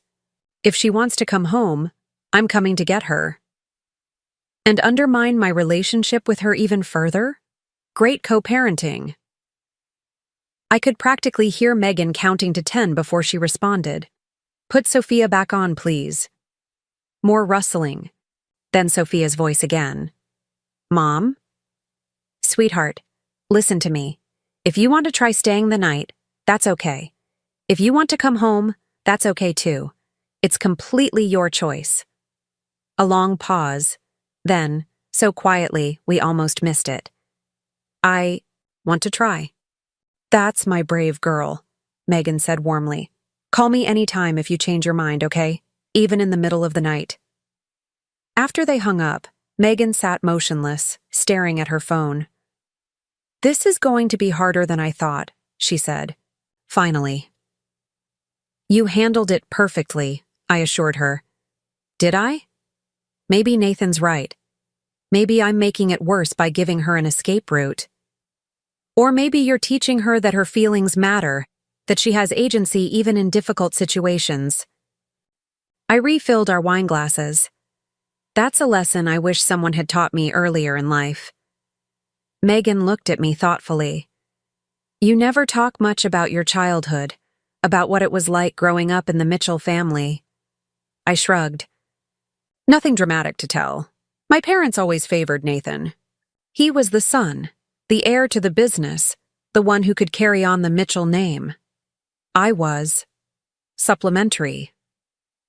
That must have hurt. "It did," I acknowledged, "but it also made me self-reliant, independent. While Nathan was being handed everything, I was building things for myself. In some ways, it was a gift." Megan tilted her head. "Is that why you've been so supportive through all this? Because you know what it feels like to be the less favored one?" The question caught me off guard with its insight. "Maybe," I said slowly. "I know what it's like to have your feelings dismissed, to be treated as less important than someone else's convenience or ego. I wouldn't wish that on anyone, especially children. She reached across the table to squeeze my hand. Well, I'm grateful, whatever the reason. I don't know if I could have faced these past weeks alone. Despite our concerns, the weekend passed without major incident. Sophia's stomachache subsided, Thomas loved the trampoline park, and by Sunday evening, both children returned home intact, if somewhat subdued. Sophia mentioned that Olivia had been nice but weird, while Thomas was full of stories about the apartment building's amenities and the huge TV in Nathan's living room. "Did you meet any of the neighbors?" Megan asked as she unpacked their bags. Thomas shook his head. "Dad said we should be quiet in the hallways because the neighbors don't like noise, but I heard them fighting." Megan paused in her unpacking. "Fighting? Who?" "Dad and Olivia," Thomas said matter-of-factly. "Last night after we went to bed, she was crying about something, and Dad was saying really loud that she was being unreasonable." Megan and I exchanged glances. "Do you know what they were fighting about?" I asked carefully. Thomas shrugged. "Something about a doctor's appointment and work. Dad kept saying he had an important meeting he couldn't miss." So Nathan was already prioritizing work over Olivia's pregnancy, a familiar pattern emerging in his new relationship. I felt a twinge of vindication followed immediately by guilt. Whatever issues Nathan and Olivia had, they would ultimately affect the innocent child they were bringing into the world. The following week brought new challenges at Cascade Creative. The loss of Mitchell Properties and its associated accounts had created a significant revenue gap, one that wasn't easily filled in Portland's competitive marketing landscape. "We need to consider restructuring," Becca said during our weekly leadership meeting. "Streamlining staff, focusing on our most profitable service lines." "Layoffs, you mean?" I said flatly. She nodded, her expression grim. "At least 4 positions, maybe more if we can't secure new business by the end of the quarter." The thought of letting people go, people who had done nothing wrong except work for a company caught in the crossfire of my family drama, made me physically ill. "What about a capital injection? I could put in some of my savings, enough to buy us a few more months to rebuild the client base." Becca shook her head. "That's a generous offer, but it's not sustainable. We need recurring revenue, not a one-time cash infusion." I stared out the window at the Portland skyline, wondering how things had unraveled so quickly.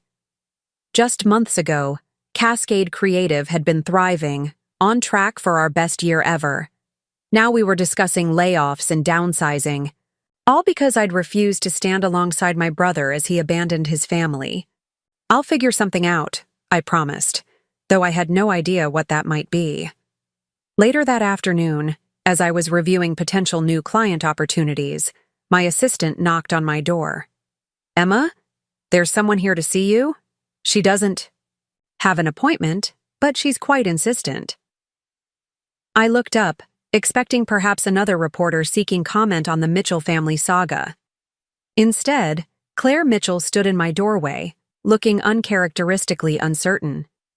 "Mom," I said, surprised. "What are you doing here?" She stepped into my office, closing the door behind her. "I wanted to see you.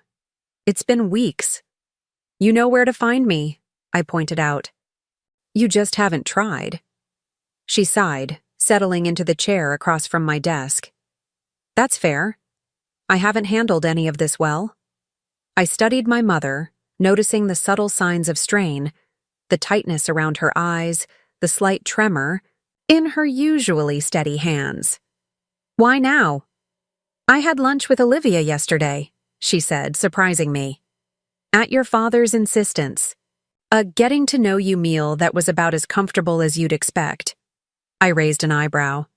And she mentioned that she'd met with you, that you'd been civil, even kind in your way. It made me realize how little effort I've made, compared to you. This was unexpected. My mother acknowledging a shortcoming?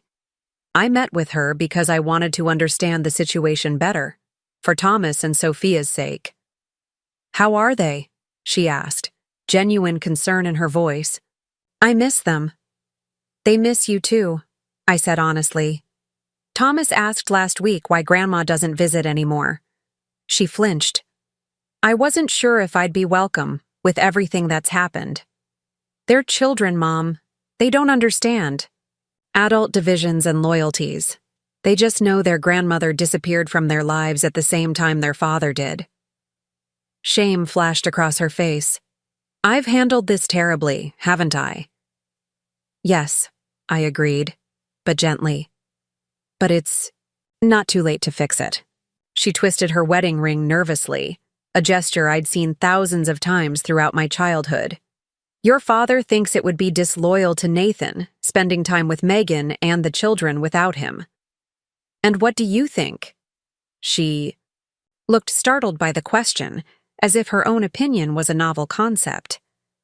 I think they're my grandchildren, regardless of what's happened between their parents. I think they deserve better from me."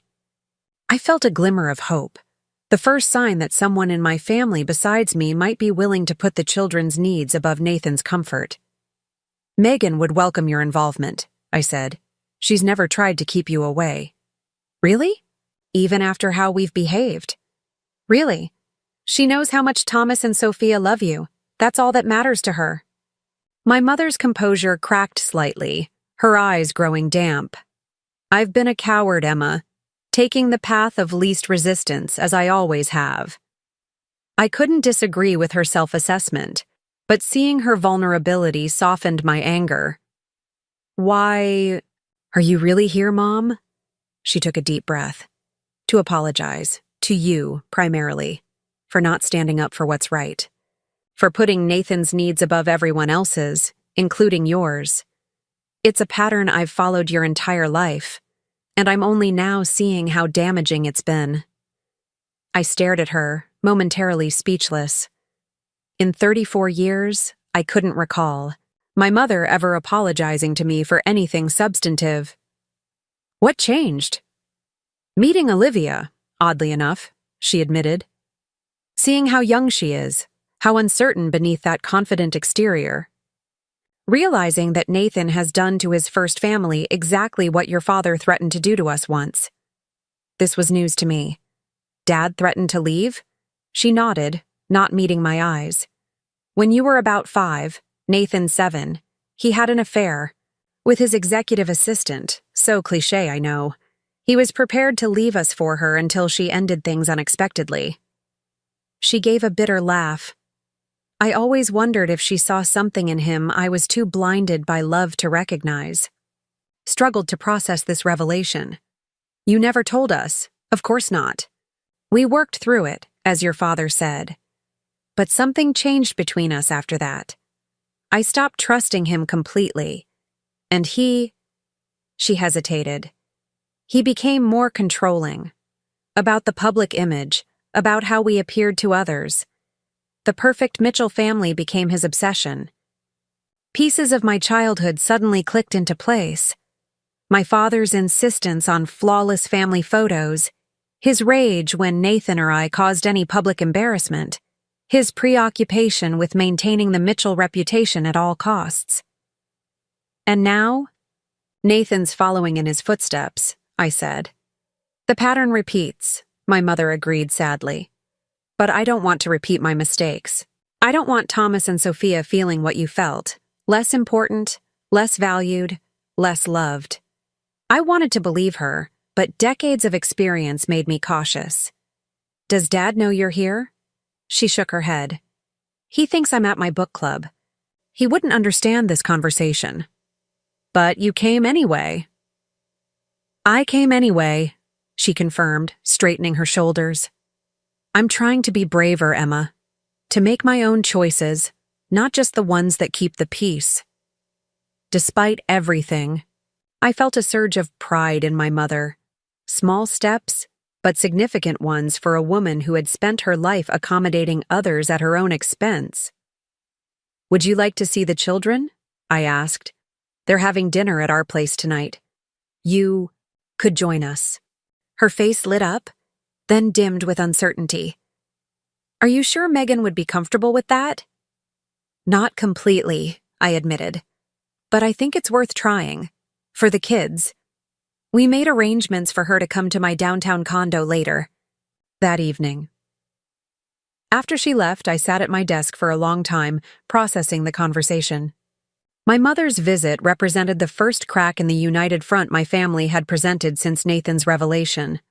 A small one, perhaps, but significant. I called Megan immediately to discuss the unexpected development. "Your mother wants to see the kids?" she asked, surprised. "Without Nathan?" "Apparently so," I confirmed. "She seems genuinely remorseful about how she's handled things.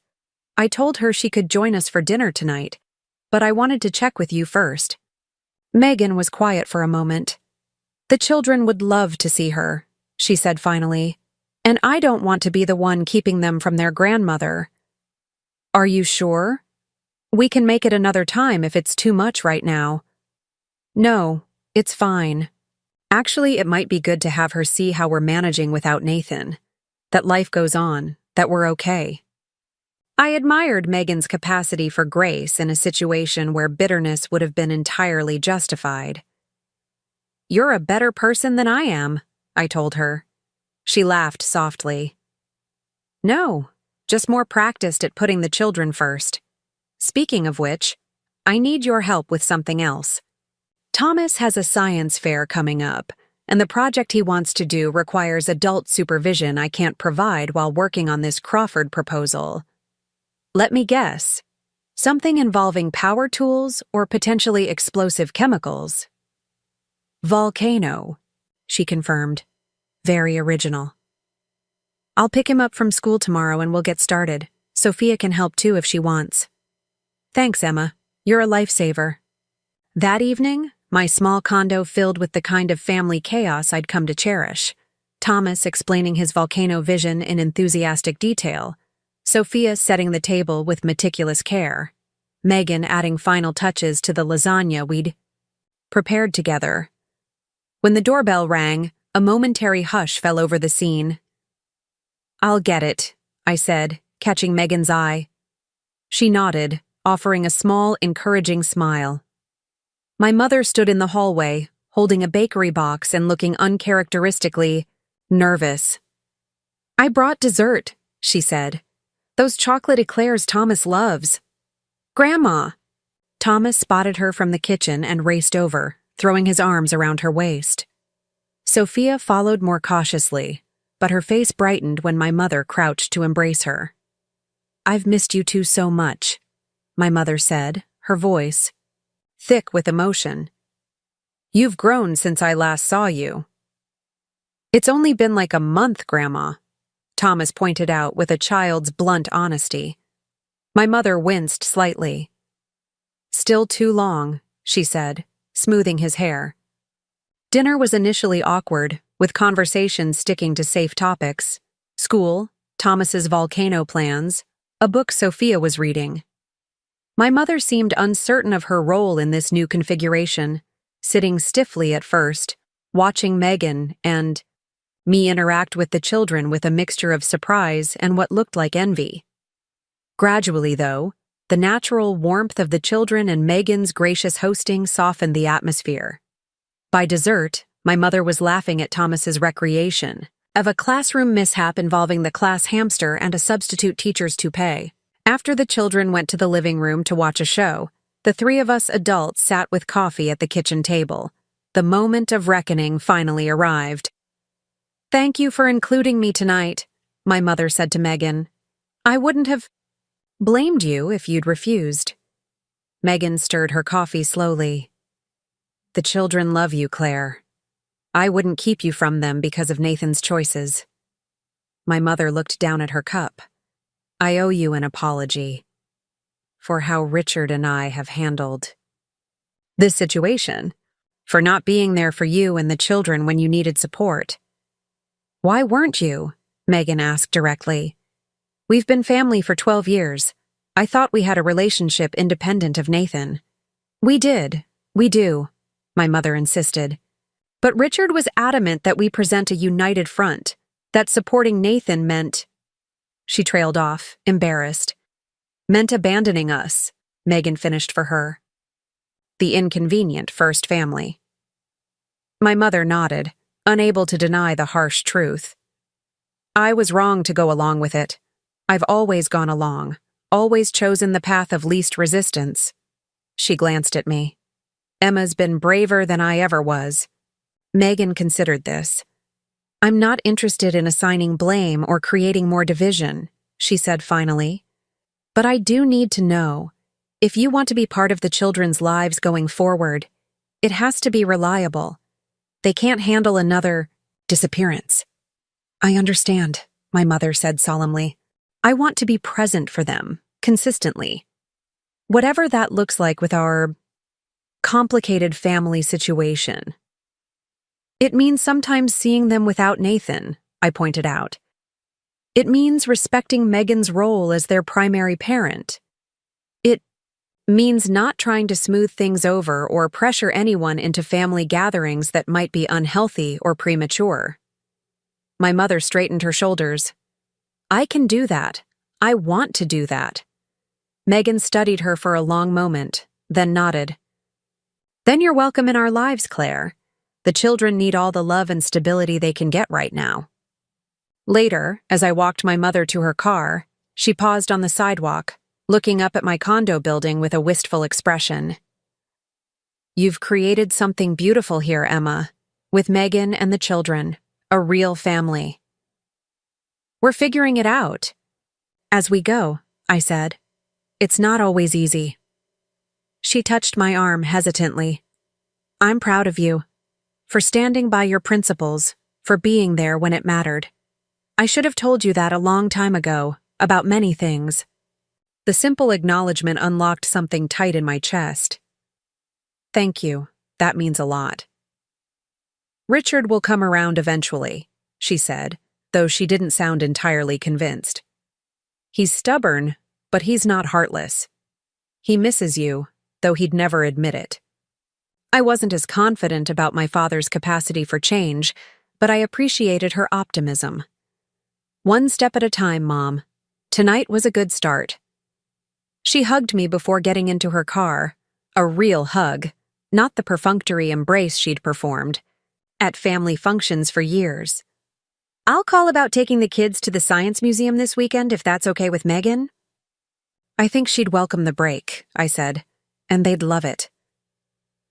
As I watched her drive away, I felt cautiously hopeful for the first time in weeks. The Mitchell family would never be what it once was, but perhaps something new and more authentic could emerge from the wreckage, something built on honesty rather than appearances, on genuine connection rather than obligation. The following day at Cascade Creative, I was reviewing potential new business opportunities when my assistant buzzed me. There's a Mr. Crawford here to see you. He doesn't have an appointment. Robert Crawford was the founder and CEO of Crawford Environmental Design, the firm that had offered Megan a position. I'd never met him, though his reputation in Portland business circles was stellar. Send him in, I said, curious and slightly concerned. Had something happened with Megan's job? Offer? Robert Crawford was in his early 60s, with silver hair and the weathered complexion of someone who spent considerable time outdoors. He strode into my office with the confident bearing of a successful entrepreneur. Emma Mitchell, he said, extending his hand. Robert Crawford. Thank you for seeing me without notice. Of course, I replied, shaking his hand. What can I do for you, Mr. Crawford?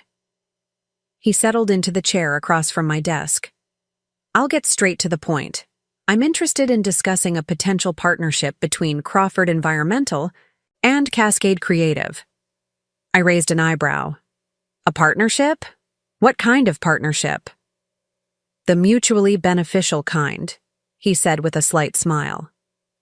My firm has expanded significantly over the past 2 years.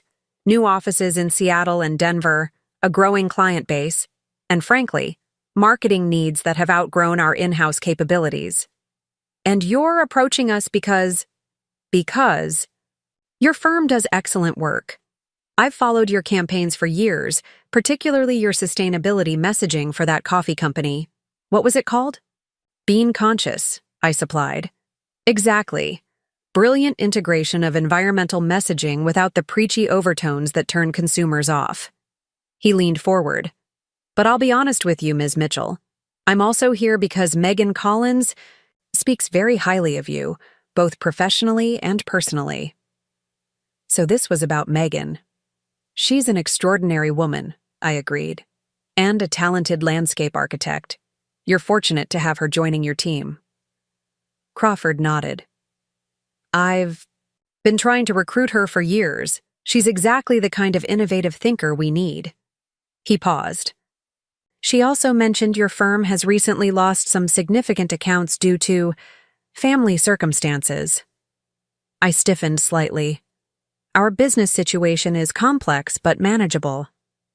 I'm sure it is, but I'm offering a genuine opportunity here. Ms. Mitchell, Crawford Environmental has marketing needs that align perfectly with Cascade Creative's expertise. And unlike some in the Portland business community, I don't base my professional decisions on personal vendettas or family politics. The implied criticism of my father and Nathan wasn't subtle. What exactly are you proposing, Mr. Crawford? A 6-month contract to start.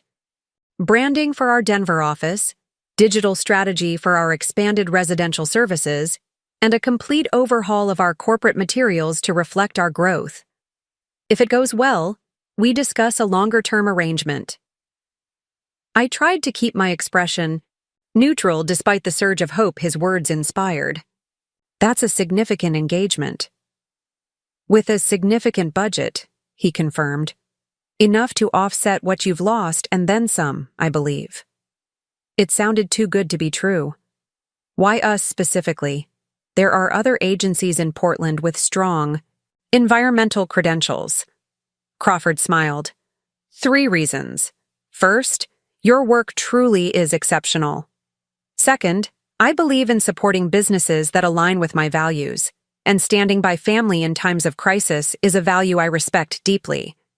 And third, his smile widened, I've disliked Richard Mitchell for 30 years, and the thought of poaching his daughter's agency from under his nose gives me a satisfaction I'm not ashamed to admit.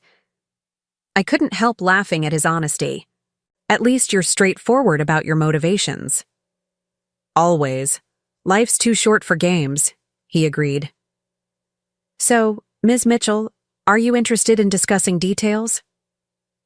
The opportunity Crawford offered could save Cascade Creative from layoffs, and downsizing could provide the breathing room we needed to rebuild our client base independent of Mitchell Properties. It was exactly what we needed, arriving at precisely the right moment. Yet I hesitated. Did Megan put you up to this? Put me up to it? No.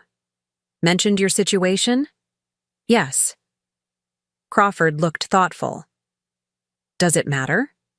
The business need is genuine. Your firm's qualifications are genuine. The fact that it helps someone I respect who's going through a difficult time is a bonus. He was right, of course.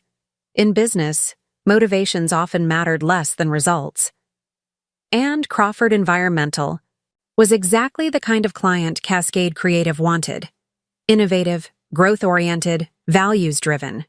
I'd be very interested in discussing details, I said finally, but I want to be clear. We'd need to win this business on merit, not sympathy or some corporate version of revenge. Crawford's expression shifted to respect. I wouldn't offer otherwise. My board wouldn't approve a partnership based on personal considerations, no matter how satisfying. He reached into his briefcase and extracted a folder. Here's our initial RFP. Review it, have your team prepare a proposal, and we'll proceed like any normal business relationship. As he stood to leave, he added, though I should mention that Vertex Design and Hammond Partners are also being invited to pitch. Both were significant competitors of Cascade Creative. This wasn't charity. It was a genuine business opportunity that we would have to earn. We'll deliver our best work, I promised. After Crawford left, I sat at my desk reviewing the RFP, a complex mix of emotions washing over me. Relief at the potential lifeline for my business. Gratitude toward Megan for whatever role she'd played in making the connection. And underneath it all, a quiet satisfaction that perhaps the Mitchell family influence wasn't as all-encompassing as my father had always believed. I called Becca into my office to share the news. "This could save us," she said after reviewing the RFP. "If we win it." "We will," I said with newfound determination. "We have to." That evening, as Thomas and I constructed his volcano at my dining table, Megan stopped by after her final interview with Crawford Environmental. "So," I said casually as she hung up her coat, "Robert Crawford paid me a visit today." She had the grace to look slightly embarrassed. "Did he? How interesting." "Very interesting. Almost as interesting as the substantial RFP he left for Cascade. Creative to bid on." Megan busied herself examining Thomas's volcano progress. "That sounds like a good opportunity for your firm." "Megan," I said, waiting until she met my eyes, "did you have anything to do with this?" She shrugged, a small smile playing at her lips.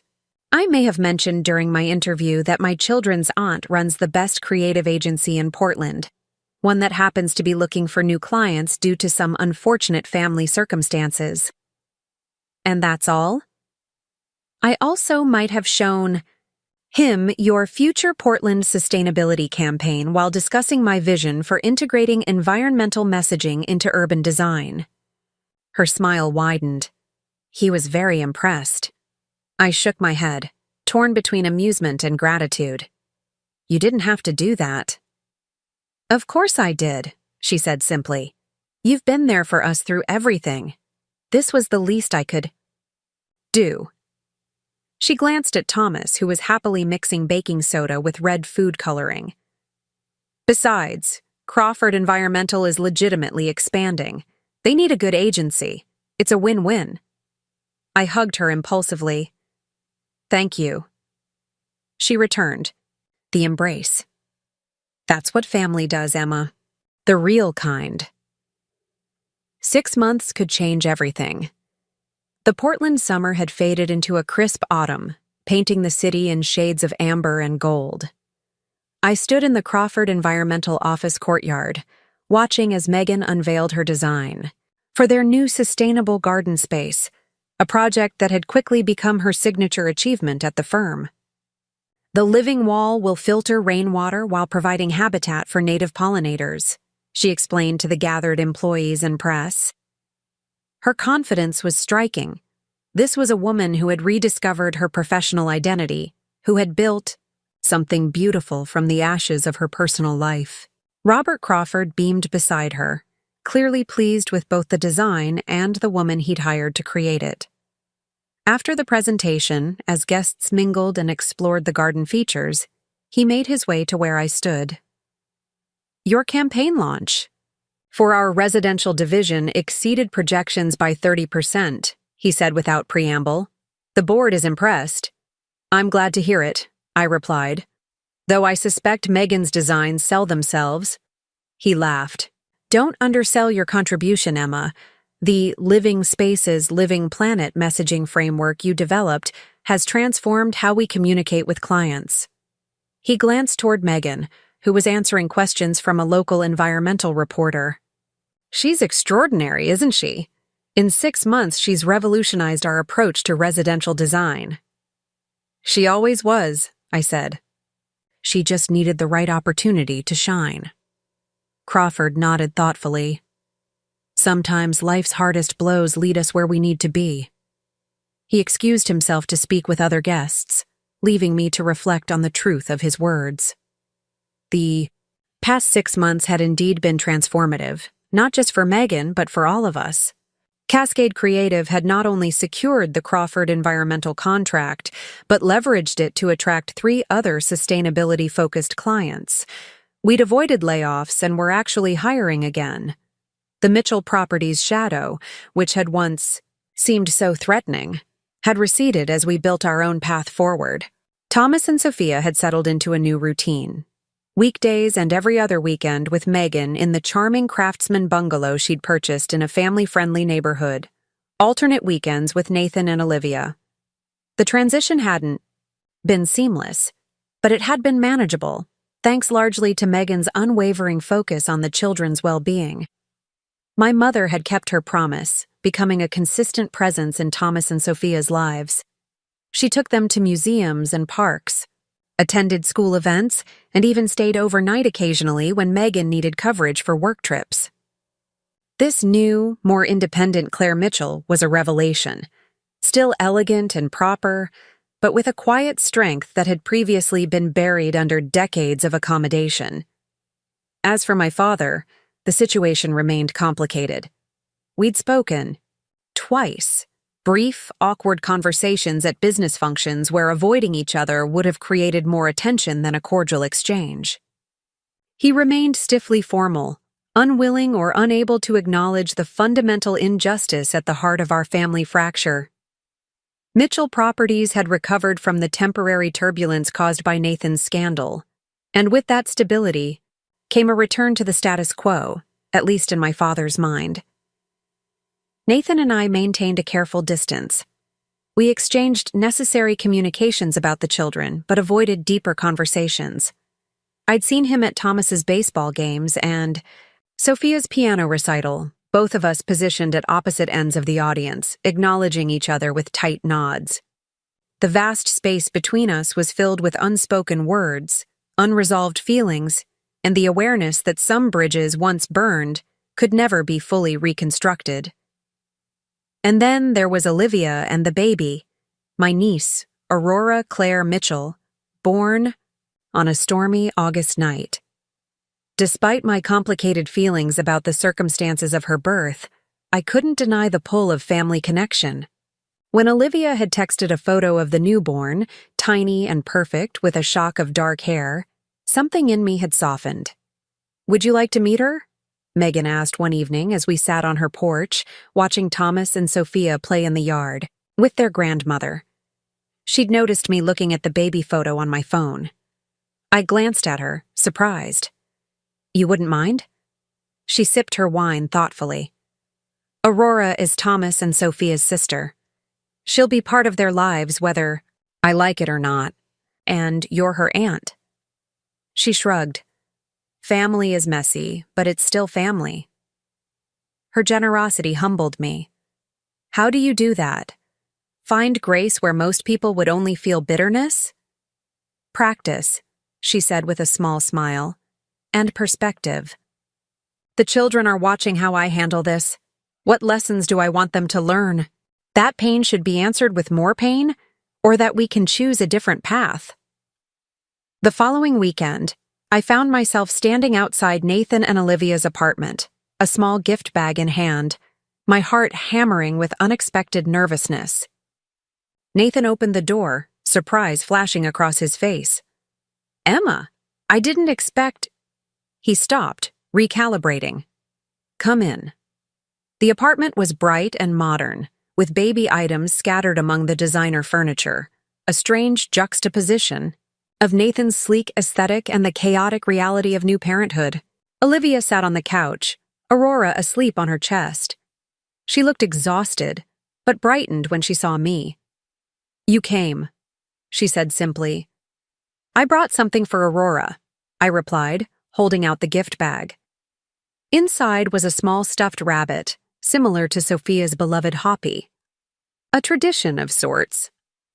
Nathan took the bag, an unreadable expression crossing his face.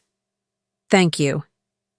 The awkwardness was palpable, 3 adults connected by blood and circumstance, but separated by choices and consequences. I moved toward Olivia, looking at the sleeping infant on her chest. "She's beautiful," I said honestly. "Would you like to hold her?" Olivia offered. I hesitated, then nodded. As she carefully transferred Aurora into my arms, I felt an unexpected surge of emotion. This tiny person, innocent of the complicated circumstances of her arrival, was part of me, my blood, my family. Her small face bore the unmistakable Mitchell features, the same ones I saw in Thomas and Sophia, in Nathan, in myself. "Hello, Aurora," I whispered. "I'm your Aunt Emma." Nathan watched us, something softening in his expression. "The kids talk about you all the time," he said. "Thomas is obsessed with that volcano you helped him build. Won first prize at the science fair." "I know," I said. "I was there."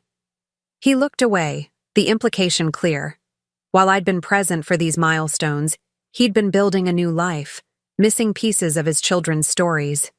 "They miss you," I added, not unkindly. "They need more than every other weekend, Nathan." "I know," he admitted. "I'm trying to figure out how to balance everything. Work, Aurora, Thomas, and Sophia." He ran a hand through his hair. "It's harder than I expected." "Parenting usually is," I said, "especially when you've complicated it unnecessarily." He flinched but didn't argue. Progress, perhaps. Aurora stirred in my arms, her tiny face scrunching before relaxing again into sleep. She has your eyes," I told Nathan. "And Mom's chin." "Dad says she has the Mitchell determination," Nathan offered, "whatever that means." "It means she'll be stubborn and difficult," I said with a small smile. "Like all of us." A fragile moment of connection, built on the foundation of this new life we both loved despite everything. Not forgiveness, not reconciliation, but perhaps the first tentative step toward something new, a relationship defined not by the past, but by the future, by the children who would carry the Mitchell name forward, hopefully with fewer of its burdens. After saying goodbye to Aurora and her parents, I walked through Riverfront Park, the autumn leaves crunching beneath my feet. The water reflected the late afternoon sun, turning the Willamette River into a ribbon of gold. I found a bench overlooking the water and sat, needing a moment to process the complex emotions of the day. My phone buzzed with a text from Megan. "Dinner at 6? Mom's bringing her famous lasagna. The kids are making dessert, so bring your appetite and your courage." I smiled, texting back a quick affirmation. Then another message arrived, this one from my mother. "Proud of you for visiting today. Baby steps. See you at dinner. Love you." She'd known about my visit to meet Aurora. Of course she had. Claire Mitchell was slowly becoming the family connector, the bridge between fractured pieces.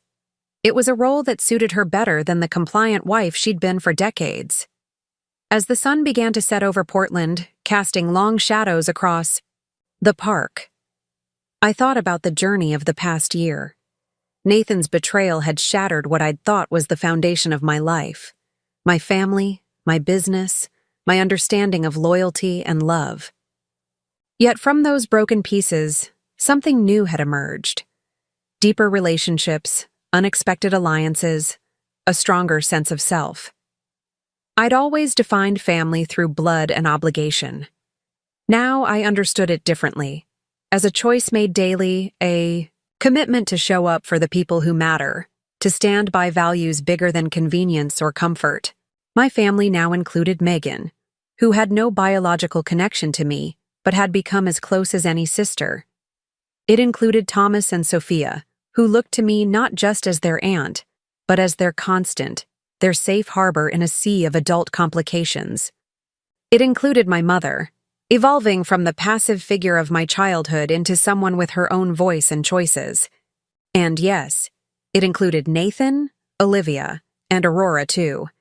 At a distance for now, but connected nonetheless. The future would determine what that connection might become. Not the idealized family of my father's carefully constructed image, but something real, with all its flaws and fractures and possibilities for growth. The sun dipped below the horizon as I rose from the bench, heading toward Megan's home, toward dinner and laughter and the people who had chosen to be family to each other. Even when it wasn't easy, especially when it wasn't easy. He had chosen his pregnant mistress. My family had chosen to cut all ties. But in that cutting, We had found freedom to build something truer than what we'd lost. A family defined not by obligation or appearance, but by love, choice, and the courage to stand by both when they mattered most. As I walked through the autumn evening, I felt a sense of peace that had been elusive for so long. The Mitchell family would never be what it once was, but perhaps it could be something better, something real. And in that reality, messy and imperfect as it might be, I had finally found my place. Up next, you've got 2 more standout stories right on your screen. If this one hit the mark, you won't want to pass these up. Just click and check them out.